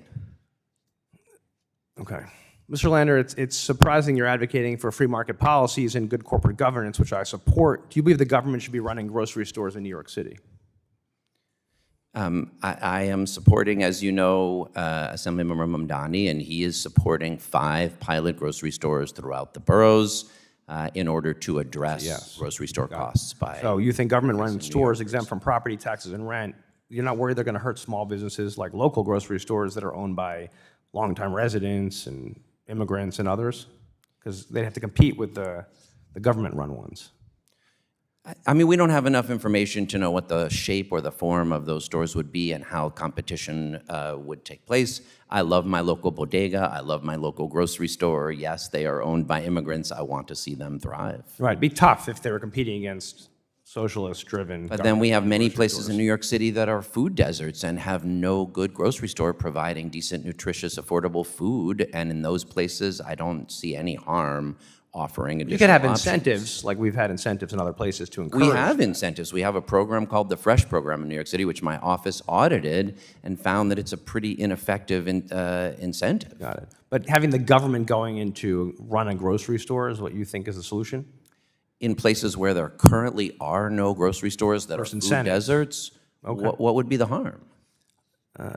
I want to just talk about people from New Jersey who commute into New York to work, to see doctors, to spend money and contribute to the economy. We'd love to have them. No, it's great that you love them. I mean, you obviously supported the congestion tax, which is hurting them. And the MTA, as you know, just recently announced that they will be increasing subway fares, the very mode of transportation you were suggesting commuters take instead of driving, which is part of what it's encouraged. Do you support those price increases at the MTA? I support congestion pricing. As you know, we want to welcome folks from What about New the Jersey, fare and increases? we want to pay The fare increases for. at the MTA. Do you support those? I don't support Subway the fare fares. increase at the MTA. Okay, great. Because I worry that nickels and dimes, folks, and hurts a lot of people. Just like supporting a BDS movement would do the same thing and going after Israeli bonds and encouraging divestment, which would really hurt the economy of New York. And with that, thank you very much, and Shana Tova. Shana Tova. Gentleman yields. The chair of our subcommittee on capital markets, Ms. Wagner from Missouri, you're recognized for 5 minutes. Yes, thank you, Mr. Chairman. And I want to make clear to my friend, Mr. Gottheimer, that I absolutely condemn the phrase, globalize the intifada. So, as I know you do too. Now, to the topic at hand. Mr. Mueller, there you are, okay. I reviewed your firm's August 8th, 2025 report on the most recent shareholder proposal season. It caught my eye that 37 companies received a nearly identical proposal from the same proponent, and that these proposals made up 18% of all successful no-action requests this prior year. These numbers seem absolutely staggering to me, so I want to dig in a little bit more. Can you tell me briefly a little bit about this proponent? For example, what did his proposal ask that each company do 37 times? Yes, this was an individual named Chris Mueller, no relation. And he submitted 3 different types of proposals, all really addressing a very technical issue about ownership of stock certificates in a certificate form instead of owning them through your bank or brokerage firm. Was he selling something? I'm sorry? Was he advocating on behalf of something? It was not clear why he was doing this, and he typically owned very little stock. Yeah, how many shares of each company did the proponent typically own? In most of them, he only owned 1 or 2 shares. Yeah, so to be clear, the proponent only had 1 share of each company. This typically would not meet the Rule 14a-8 ownership threshold, correct? That's correct, and you're right that those companies still had to go through all the process that you do. So given that the proponent did not meet the ownership threshold, did companies ask the proponent to withdraw his proposal? What did he say?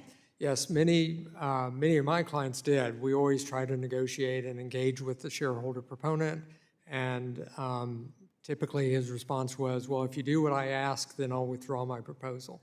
Well, if you do what I ask, wow, sounds like blackmail to me. To your knowledge, did some companies simply cave to his demand to purchase the software that he was pitching? I'm not aware of any of my clients that did.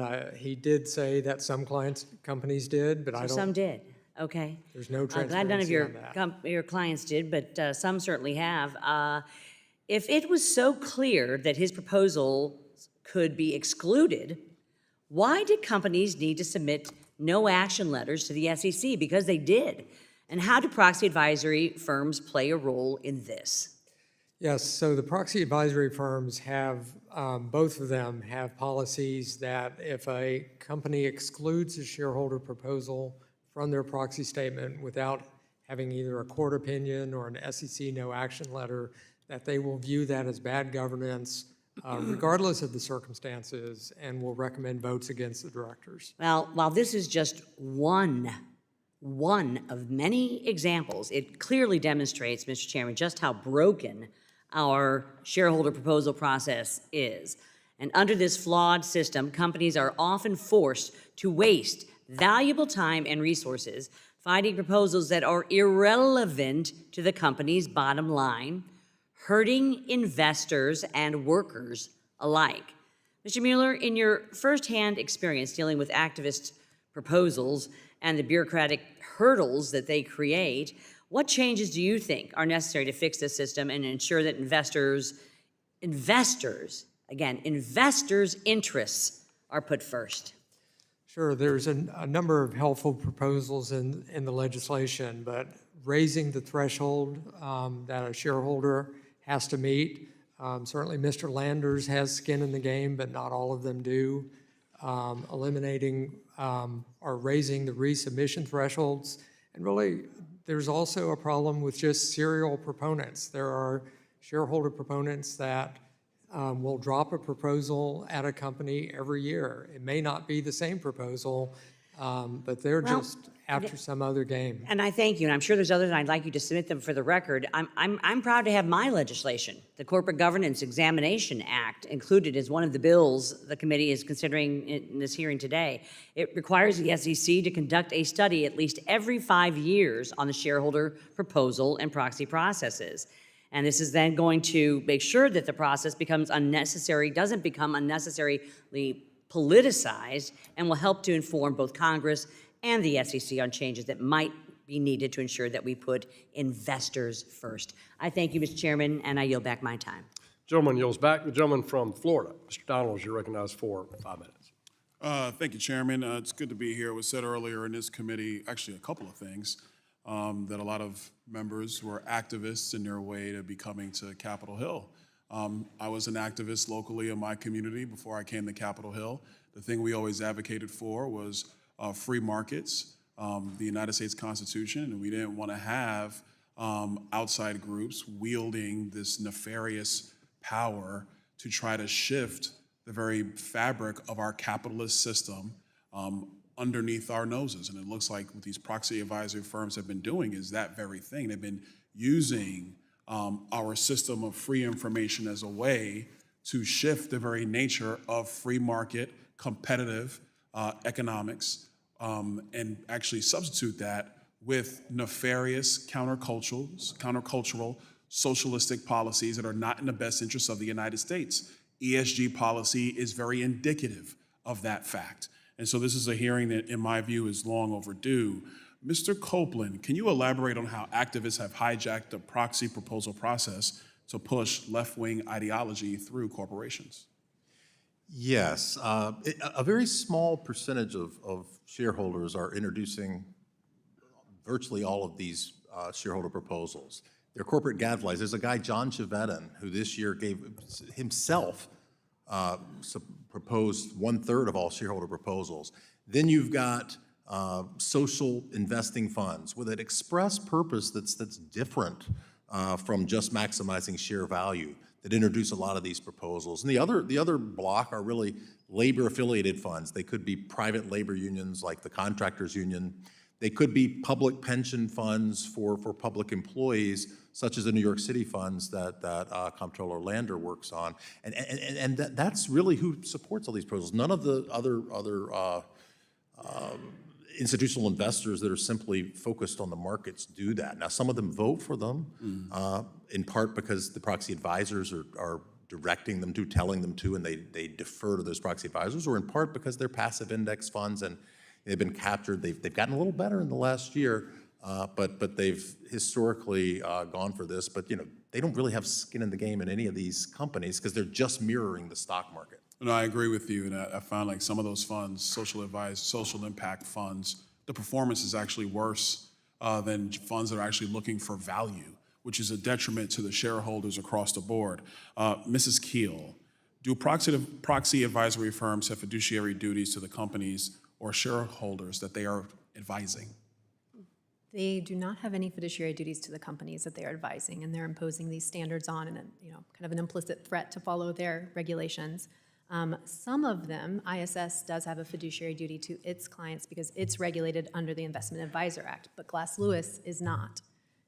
So I think that's an important distinction because they do the exact same thing, and so it's a query in my mind as to why one of them is regulated, and I should also mention that it's a very, very light touch regulation, but it doesn't really make any sense that one would be regulated and one is not. Okay. This hearing got really interesting a little bit ago with my colleague from New Jersey. So, Mr. Lander, I have to come to you. You're the Comptroller of the City of New York. You talked about the proposal by Mr. Mamdani for government-run grocery stores. Do you think that's a viable proposal for the people of the City of New York?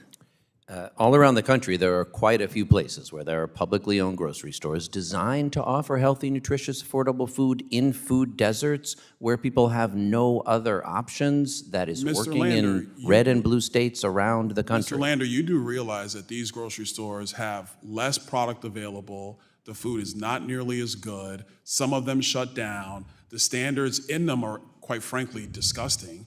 Do you think it's in the interest of the people of New York to open this up?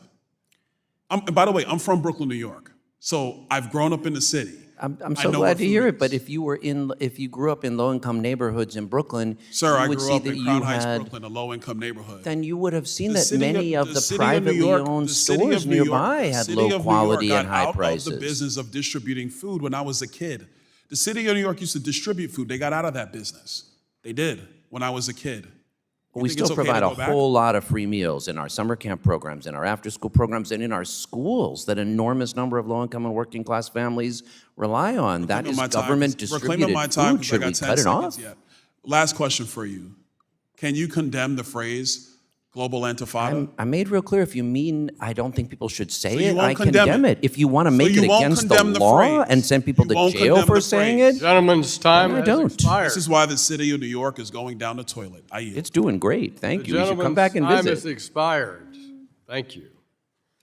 Now, the gentleman from Wisconsin, Mr. Stile, who chairs our Digital Assets, Financial Technology, and AI Subcommittee, is recognized for 5 minutes. Thank you very much, Chairman Hill, and thank you for holding today's hearing. This is a really important topic that we need to discuss, but it tells you a lot about the state of the Democratic Party, where their witness has to come and defend government-run grocery stores. It tells you a lot about the state of the Democratic Party. But let's dive into proxy advisors, because I think that is one of the biggest unknown challenges that we face. The proxy advisor duopoly, run by foreign-owned operations, as highlighted by Mr. Copland, that is not properly regulated, as highlighted by Ms. Keel, sets us up for an opportunity to stop the abuse that's been occurring in Americans' retirement accounts, their 401ks, and their pension plans, which have been weaponized to deliver a political agenda rather than to prepare them successfully for retirement. I, in particular, want to talk about potential conflicts of interest and whether or not that conflict exists inside ISS and Glass Lewis, who are providing two key services at the same time and claiming that there's not a conflict. On one side of the ledger, they're advising asset managers about the underlying shareholder proposal votes. Is that correct, Mr. Copland? Yes. And on the other side, are they also providing advice and consent to the companies that they're advising upon? Yes. So they're being paid on one side by asset managers to review proposals that will directly impact management, and on the other side, they're being paid by management to provide consulting services. Is that right? Yes. That seems like a conflict of interest, right? It does to me. And so one of the best ways that we address conflicts of interest is we disclose information to the public. Sunlight is often the best disinfectant. And so it would be rational to me that the Securities and Exchange Commission would come in and force ISS and Glass Lewis to disclose any conflicts of interest when they're on both sides of the ledger. Do you agree that that's a reasonable proposal, Mr. Copland? It's reasonable to me. And does the Securities and Exchange Commission require this type of disclosure? It doesn't. There were efforts made. So in 2020, Yeah, there were efforts made, right? And you come in and we have a proposal that then is struck down by Chairman Gensler. But you could come in under this Securities and Exchange Commission, and Atkins and the team at the SEC could come in and force those disclosures be by ISS and Glass Lewis ultimately, right? It's been litigated in court, and courts are coming out in slightly different ways. I mean, I think it's why this body ought to act, probably, because you ought to make clear that proxy advisors, I think you've got a bill in here that would have them be registered, right, with the SEC. My bill does exactly that. And so, Ms. Keel, your comment that only ISS has some basic level of regulatory regulation on them, Glass Lewis is pretty much outside the structure. You would encourage the Congress to pass legislation that puts both of them under a regulatory environment in the Securities and Exchange Commission, right? Absolutely. I think that would be welcome to have regulation at the federal level. And Mr. Mueller, you would agree? Yes. What do you think the risk is, Mr. Mueller, to folks that are saving for retirement, people that have funds that are ultimately being voted on by these large asset managers as they prepare for retirement, could be in a 401k, could be part of a pension plan, that the underlying vote on shareholder proposals is being driven by two proxy advisors, one ISS and both Glass Lewis, which are owned by entities outside the United States. What does that say to Americans saving for retirement? Well, the concern is whether Americans can trust that their votes are being used productively, or whether they're being used to help enrich these two firms with their advisory services. And have we seen instances of that? Have you seen, for example, oil companies being told to stop producing fossil fuels, or have you seen an insurance company being told to price insurance based on race, which is obviously illegal? Have we seen these types of recommendations by this duopoly? We've seen them supporting shareholder proposals that asked to interfere with the company's business, yes. So not in the best interest of Americans who are trying to prepare and save for retirement. Instead, we've seen it hijacked by a duopoly, foreign-owned entities, not disclosing conflicts of interest. This seems incredibly problematic. We have an opportunity to act here. I've had legislation that I've introduced time and time again. It's time that we move this all the way across the line. The Securities and Exchange Commission comes in, ends this duopoly, and finally stands up for the American people who are working their tails off to save for retirement so that their retirement funds are not being hijacked to deliver the political agenda of these proxy advisors. Yield back. Gentleman yields back. The gentleman from New York, Mr. Garbarino, the chair of the House's Homeland Security Committee. You're recognized for 5 minutes. Thank you very much, Mr. Chairman. I thank the witnesses for being here today. Urgent reform is necessary for the shareholder proposal process. What once was a mechanism for democratizing shareholder oversight has been increasingly utilized by activist shareholders to push niche policy objectives that do not align with maximizing shareholder value. This untethered activism diverts significant resources and management attention from fundamental business matters, thereby undermining market efficiency and discouraging firms from becoming publicly traded. Mr. Copland, do companies feel that they have to hold votes on certain proposals for fear of public scrutiny? Yes, under the current rules. So what are some of the ramifications that they're afraid of? Well, things can be misportrayed in the press. The proxy advisory firms can treat these advisory or precatory proposals as effectively binding and vote against their directors. If the company doesn't act, if the board doesn't say, with our fiduciary duty, we disagree, they could be asked to violate that, or we're going to vote no on your directors next time as a proxy advisor. And they'll do that. Glass Lewis expressly does it when 70% of the shareholders vote no on the proposal. I mean, that's insane. It's definitely insane. Goes after what these directors are supposed to be doing, what the company's supposed to be doing for their shareholders. Under former SEC Chair Gensler, thank God he's gone, changes to proxy rules made it easier for special interest groups to include politically motivated shareholder proposals in annual statements, reversing prior reforms. From 2020 to 2024, the total number of proposals grew, with environmental and social proposals on topics such as climate change, DEI, human rights, and lobbying, seeing a 59% increase and becoming a dominant part of the shareholder landscape. Mr. Copland, this is an obvious answer, I think, but is the shareholder proposal process being abused by these special interest groups? Yes. Yes. So I want you to go on record and talk about some of the examples that have for this abuse. Yes, I mean, and I've pointed to these for years where, a shareholder will buy a small amount of shares, for instance, an animal rights group like PETA in Levi's, and talk about like leather patches on the jeans and get on the agenda with small amounts of shares on this. When you say small, what do you mean? A few $1,000s, which would be enough to get over the threshold. I mean, if the thresholds go up, they'll get a little more.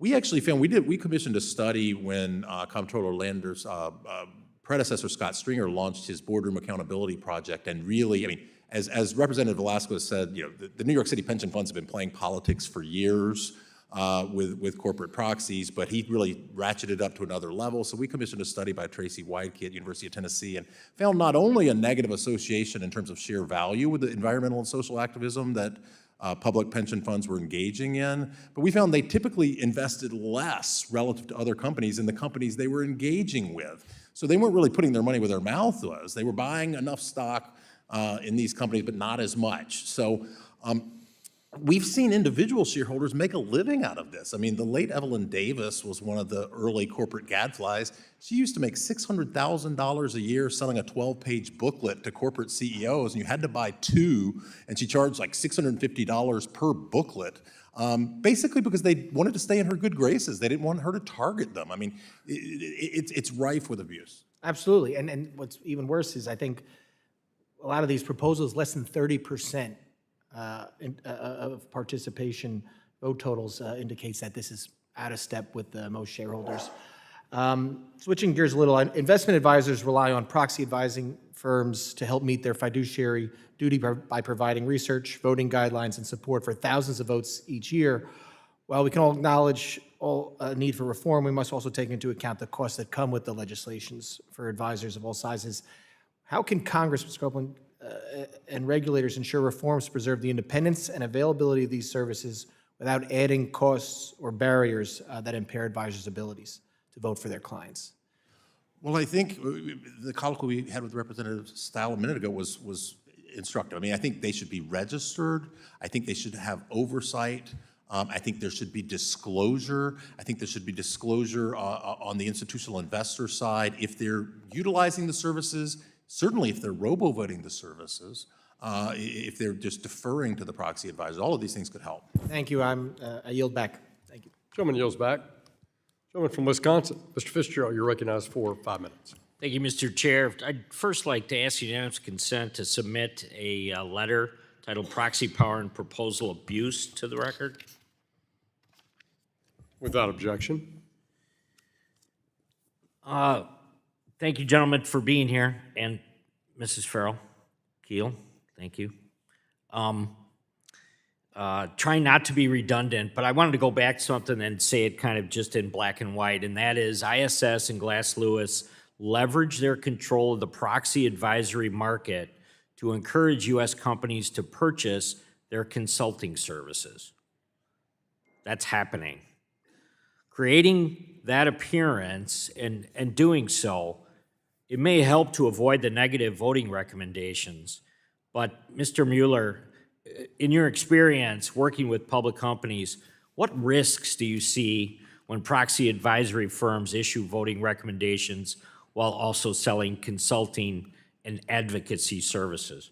Well, I'll address three real quickly. I mean, first, it encourages the firms to have a lack of transparency so that you have to buy their services to know how they're going to recommend on something.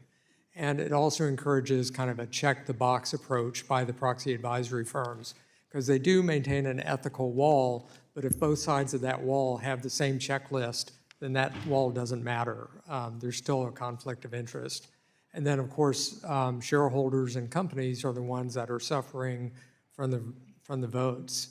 The customers of ISS, as we've heard, may not have the economic incentive to exercise a lot of scrutiny on those voting recommendations, but they're not the ones that are hurt. It's the shareholders at large and the companies that suffer from the voting recommendations. So in your estimation, is there any way for this to be kind of shifted or changed in a way that would eliminate the conflict?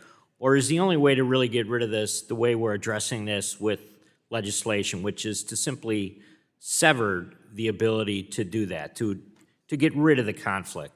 There should certainly be regulation, because right now the SEC has its arms tied behind its back on this. And yes, they should certainly evaluate. I mean, certainly, for example, audit firms are not allowed to both audit a client and give certain consulting services to those clients. It's just an irreconcilable conflict and is prohibited, and that may be the solution here.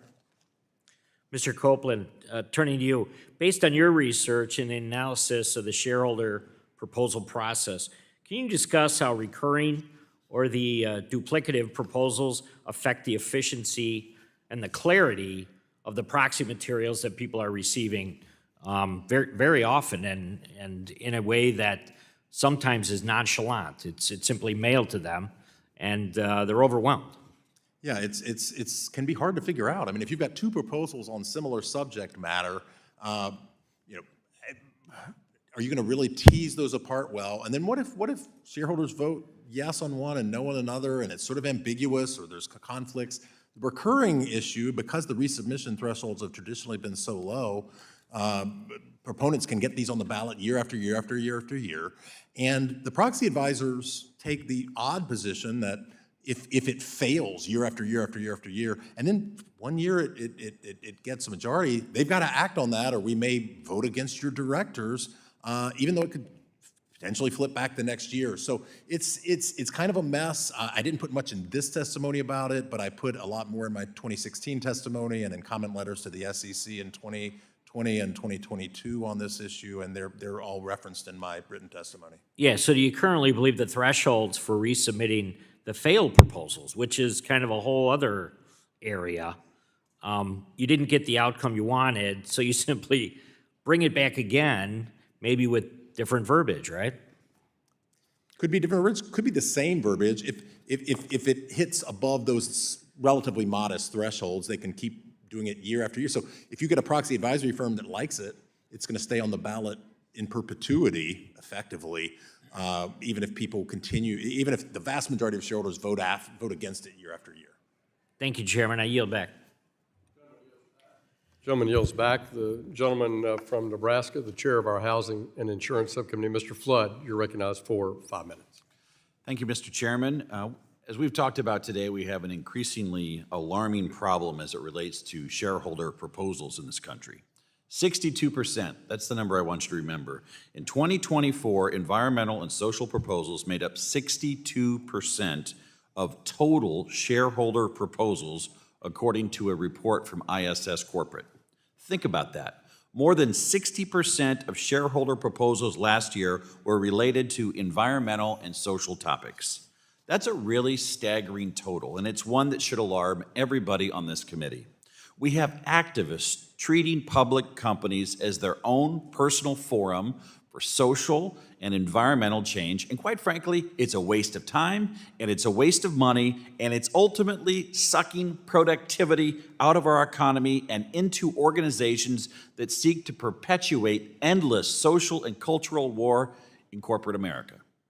Something that I don't think proponents of progressive social and environmental shareholder proposals fully understand is that with the door open to political shareholder proposals, we're now seeing politically motivated shareholder proposals coming from now both directions. According to a Financial Times article from last week, U.S. shareholders did not pass a single environmental shareholder proposal in 2025.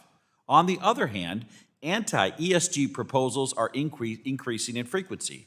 According to a recent study, anti-ESG proposals increased, get this, 67% from 23 to 24 in the 500 largest U.S. public companies by revenue. So if we don't act, I fear we're seeing the beginning of what's likely to become a pattern. In years when the cultural momentum is moving to the left, we have a surge of environmental and social proposals. And in years when we have a cultural movement to the right, we're going to see more anti-ESG shareholder proposals. The end result is that we never actually address the underlying issue of activist shareholder proposals. Instead, these investors will use our public companies as a political football, and we will see them whipsaw from one set of cultural objectives to another. Mrs. Keel, in your testimony, you highlighted one example of a shareholder proposal that would have asked a store that sells hammers and nails to make a public statement on abortion. Let's use that particular proposal as an example. What kinds of costs would the company incur on a single proposal like that in terms of money, employee time, and legal fees?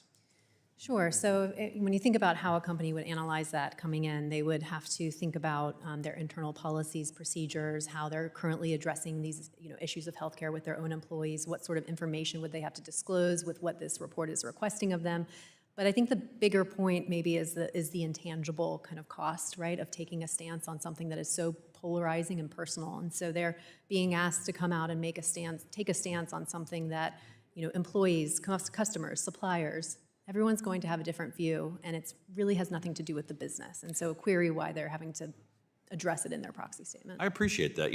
Think about a steel worker in my hometown. Believe it or not, we make steel in the middle of the prairie in Norfolk, Nebraska. Their retirement is underpinned by mutual funds, investments in public companies.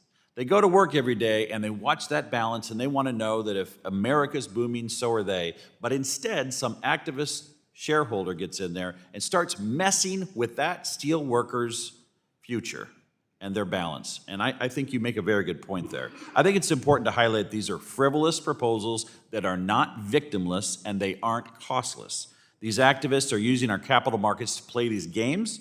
I'd like to speak briefly on the proxy advisor firms and their extreme power in this story.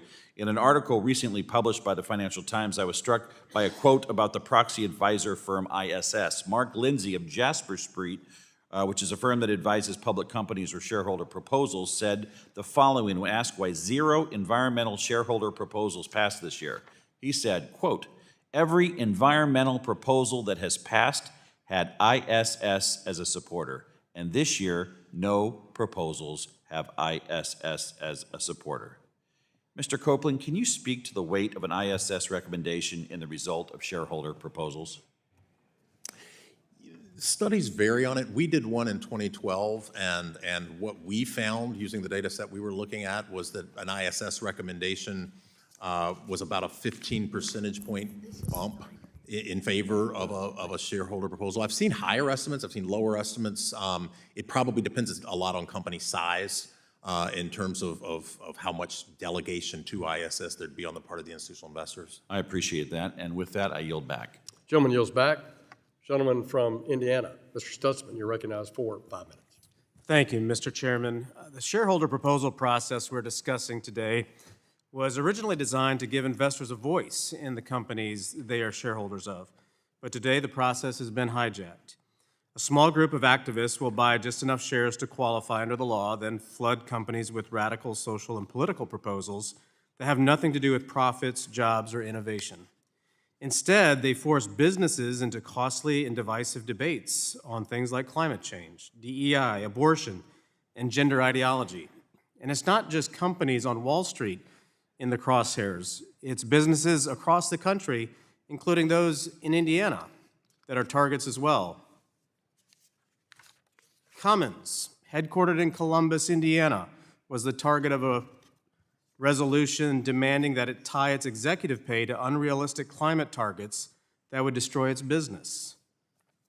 Eli Lilly, another Indiana-based company activist, demanded that it divert critical resources towards a report on DEI hiring quotas instead of focusing on its core mission of developing life-saving medications. These activists are not hiding the ball either. Groups like As You Sow flaunt their proposals on their website, and I encourage those watching at home to look for themselves and see how extreme these proposals truly are. Here's one for Amazon, in which activists successfully pressured the company into hiring an expensive law firm to conduct a full-fledged racial equality audit. In fact, over 30 American companies, ranging from Uber to Chipotle, have been pressured into similar audits. Here's another for Coca-Cola that demanded they study how to increase abortion access for their employees. Here's a similar proposal for McDonald's that asked the company to explore gender-affirming care for employees' children. Since the barriers to entry are so low, all it takes is a few $1,000s for these activists to propose these radical ideas and have them included for a vote. Thank you all for being here today. Ms. Keel, I know you spent a lot of time working with companies that receive these type of proposals. How difficult is it for companies to combat these proposals, and what are the costs for those that choose to do so? Sure. So there are a few different ways you can go about it, and I think one important word to focus on is combat, right? I don't think it necessarily, it would be ideal, right, if we weren't thinking of it in that direction and instead we were able to think of it as, are we deciding what's material to our investors and what we're going to put on our proxy statement? Are we exercising a legal right by going to court and trying to understand the application of these rules? I would not consider those combative. I would understand those, explain those as exercising one's legal rights. But yeah, it's inordinately expensive, both in terms of legal fees, but then also in terms of making the headlines, right? And navigating the discussions with your shareholders and customers and suppliers. That's very taxing on companies. Are you seeing a lot of activity in relation to this sort of action and investors that are pushing companies? Has this calmed down a little bit, or are we still seeing quite a bit of activity? It's heightened more than ever, and I think we see that because we see both left and right activists, right? And to Mr. Copland's point, you know, we'll see that on the same proxy statement, a pro-DEI proposal and an anti-DEI one, and a company can be a bit stuck in the middle, if you will, on how to address that. Yeah, Mr. Copland, I've got a question for you. Something we've heard about today is the need for more transparency from proxy advisory firms. and there's little doubt about the influence these firms have over the outcomes of proxy voting and their lack of transparency, and it's certainly cause for concern. Just two proxy advisor firms, ISS and Glass Lewis, control 90% of the market, yet lack any sort of meaningful oversight. As a result, we have little information about the independence of their recommendations or potential bias. Do these proxy firms tend to favor certain types of proposals? And also, specifically, do they give more support to left-leaning ESG and DEI proposals than do proposals that might reflect conservative concerns? Historically, yes, right? I mean, as has been mentioned, there was sort of a pullback this year from ISS on some of its recommendations, but historically, we've seen upwards of 70%, upwards of 50%, upwards of 30% of various sort of left-leaning ENS-inflected proposals, and essentially never support for more free market or conservative proposals on the other side. Yeah, very good. Thank you, Mr. Chairman, for having this hearing today. I've seen this, up close and personal in some of the companies in my private activity before, and it can cause real problems. So thank you for bringing awareness to this, and I appreciate the witness's testimony as well. I'll yield back. Thank you. The gentleman yields back. The gentleman from New York, Mr. Lawler, you're recognized for 5 minutes. Thank you, Mr. Chairman. Mr. Lander, the New York State Comptroller, Tom DiNapoli, just put out a report that $1.2 billion in taxpayer money was spent paying for health care premiums for Medicaid recipients who no longer live in New York State. Have you seen that report? I have not reviewed that report. Are you going to review that report? I am absolutely going to review that report. We cannot afford to be, and I assume you're representing it accurately, doing anything like that. This is Tom DiNapoli's own I report. believe you. I just haven't had the chance to. Okay, so you will be evaluating the impact on New York City? Absolutely. Okay. Do you support the use of taxpayer money that has been used over the last few years in New York to provide health care for illegal immigrants? The short answer is yes, where folks are undocumented, but they are working in New York City. It is so much better for them to have access to primary health care than it is for them to wind up in emergency rooms in ways that bear much greater costs. So you just distinguish if they're working. If they're not working, do you support the use of taxpayer money to provide free health care for illegal immigrants that are not working? I mean, the primary care approach is what we generally try to use through our federally qualified health centers. If someone is brought to an emergency room, do I think that their life should be saved rather than worrying about their immigration status or how they can pay for their health care? I do think so, yes. That is the law, and hospitals do provide that care. But specifically in New York, billions of dollars of taxpayer money has been used to provide free housing, clothing, food, education, and health care to illegal immigrants, regardless of whether or not they are working or not. And we have seen, obviously, in New York City in particular, the city of which you are the comptroller, billions of dollars of taxpayer money being used. Do you support the use of those funds to provide free health care to illegal immigrants? That's what I'm asking. It's yes or no. And I answered yes. Billions of dollars being generated by folks who are undocumented in taxes and revenue for New York City and New York State as well. There's no question that immigrants contribute greatly to our economy. The issue here has been, as you well know, in New York, okay, hundreds of thousands of migrants coming into the city. The city has crippled under the weight of that cost, okay?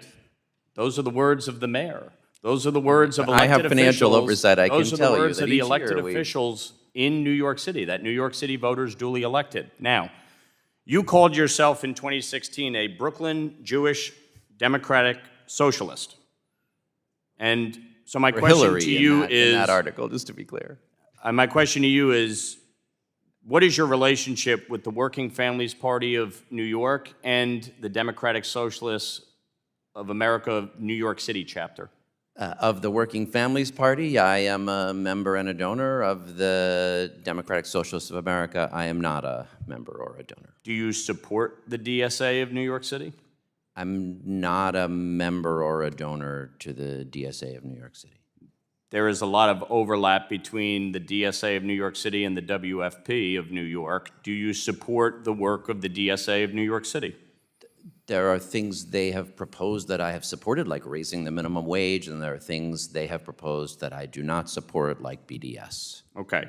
So with respect to BDS, and I'm glad you brought that up, the DSA of New York City just adopted a resolution as part of this national convention. They want to expel members who do not comply with their extremist views, and specifically, anyone who supports Israel's right to defend themselves. Do you oppose that position in their platform? Yes. Okay. Zohran Mamdani, who you support for mayor, is fully endorsed and embraced by the DSA of New York City, and in fact, just the other day said that Israeli bond investments violate New York City values. Do you agree with your endorsed candidate for mayor that Israeli bond investments violate New York City values? So I am the fiduciary for New York City's investments, and I make those decisions based on that fiduciary obligation. First, I'll broadly say I don't support BDS, as I said. New York City's pension funds under my watch have over $300 million invested in Israeli companies. We do not have Israeli bonds because we do not broadly have foreign bonds in other countries in Canada or England or France. Do you think Israeli bond investments violate New York City values? Do you agree with Zohran Mamdani? My job as controller is not to assess alignment It's a pretty straightforward No, this is question actually that you important. as controller should I be able have to a answer. fiduciary duty to figure out best risk-adjusted Gentleman's return. time has Okay, so you slightly support that. Gentleman's time has I expired. did not Mr. think that the Israeli bonds that were Mr. held Lander, in the time has expired, I'm sorry. You can continue this in writing at the request of Congressman Lawler or after the meeting in the hallway. We now recognize the gentleman from Montana. Mr. Downing, you're recognized for 5 minutes. Thank you, Mr. Chair, and thank you to the witnesses here. You know, as a former commissioner of securities, I had certain interactions with the former administration of the SEC, Gary Gensler, and when he would bring things down, such as rule promulgation, non-mandatory climate disclosures, and some other things, I would reach out to him and say, my job as the Commissioner of Securities is to protect investors. Your job is to protect investors. Let's both stay in our lanes here. And that was a common refrain there. And another short story is I was also the Commissioner of Insurance. And I had a meeting with a reinsurance group, who I won't name here, talking about the risk that they were pulling out of. They were pulling out of oil and gas. They were pulling out of, they said, animal rights issues and some other things. And that kind of raised my interest. And I said, hey, I come from a state where we have more cows than people, and we plan on eating them. Is that going to be a problem? And their response was, we're not sure. And so fast forward a little bit, I had, under the condition of confidentiality, a reinsurance group come up to me telling me about their shareholders, their proxy votes. And they said, we're being pressured to take these positions on ESG issues that we do not believe are in the interest of our business. And that really caught my attention. So all of this stuff that I'm dealing with as a Commissioner of Securities and Insurance is coming from something that has another goal. And my theory there was that, folks that didn't like certain industries, that didn't like oil and gas, didn't like agriculture, whatever it is they didn't like, couldn't shut it down from the front door, so they were trying to come from the back door and make sure you didn't have access to capital markets and make sure you didn't have access to insurance. And so I'm going to start here on proxy advisors. Thank you for bearing with me on that. Today we have a duopoly with ISS and Glass Lewis making up 97% of the proxy advisory market. And often it seems like these firms care more about pushing a social and environmental agenda on public companies than doing what is best for their shareholders. In fact, proxy advisor firms have no legal obligation to act in the best interest of their shareholders despite having enormous sway. I'm going to start with Mr. Copland. How does this lack of a fiduciary duty for proxy advisory firms impact the quality and the objectivity of their recommendations? Well, I mean, it has to. There's really no check on them. They can say, to some degree, whatever they want. I mean, there's going to be anti-fraud repercussions they could face, et cetera. But it's not a clear fiduciary situation, right? I mean, they're contracted with other fiduciaries. Right. But it's tricky, but it certainly affects the quality. Yeah, it really is a shame that the previous administration focused on the needs of activists rather than the needs of everyday investors. And the SEC, under the previous leadership, essentially encouraged activists to force companies to consider and adopt policy changes that Joe Biden and the Democrats could not get through Congress. Thankfully, SEC Chair Paul Atkins has already rescinded some of these decisions that permitted the worst abuses of the shareholder proposal process. I'm going to move on to Mrs. Keel. In June, the D.C. District Court upheld the SEC's 2020 amendments to Rule 14a-8, which set eligibility requirements for submitting shareholder proposals and proxy statements. The court found that the SEC acted appropriately in updating the rules to increase ownership thresholds and support levels required for proposal resubmission. Do you think the SEC should consider raising the current submission and resubmission thresholds further? I definitely do. From an ownership standpoint, I think it's important in a lot of areas of securities, we really try to align the people with influence with an economic interest and skin in the game. So we do that for directors, we do that for the kind of real activists, not the activists that we're talking about today. We do that for employees and executive officers. But here, we don't really have any economic alignment there to kind of safeguard against somebody, exploiting it with their own interests. On the resubmission thresholds, definitely, I think that when we ignore the majority of a shareholder's vote on something, it's really ignoring their voice. And so if we're talking about shareholder democracy, we really should respect what they have to say. Right, thank you. And shifting gears a little bit, there's obviously costs in terms of time, resources, legal fees, and responding to engaging with shareholder proposals. Do you have any thoughts on whether these costs increased during the Biden administration and roughly by how much? I don't have a dollar amount, but I would say that the cost is indirect, really, because it's been the pressure on the companies to adopt these disclosure standards. And one statistic I found is that it would take about $500,000 to do a kind of sustainability report each year. Gentleman's time's expired. Thank you, Mr. Chair. I yield. Thank you. Gentleman yields back. Gentlewoman from South Texas, Ms. Dela Cruz, you're recognized for 5 minutes. Thank you, Mr. Chairman, and thank you to all of our witnesses for being here today. As a South Texas member of Congress, I come from a district where we are hardworking, blue-collar, entrepreneurial, and really business-driven. Most people I know walking into my local grocery store and familiar faces. I can tell you that the money that they earn and that they invest, they want to know that that money is growing for their future, for their family's future, and not to promote a political agenda. So I'm grateful for you all to be here today to discuss this important issue, because there are some activists that are using this system to advance their agendas rather than maximize shareholder value for our constituents. That being said, Ms. Keel, I think for some people back home, it's hard to understand what the Rule 14a-8 really is, and just the basics of it, how it impacts. So if you were talking to my person in rural Texas, could you give us some basic information about this rule and how it greatly impacts their life in George West, Texas? Sure. So the rule basically came into effect in the 1940s.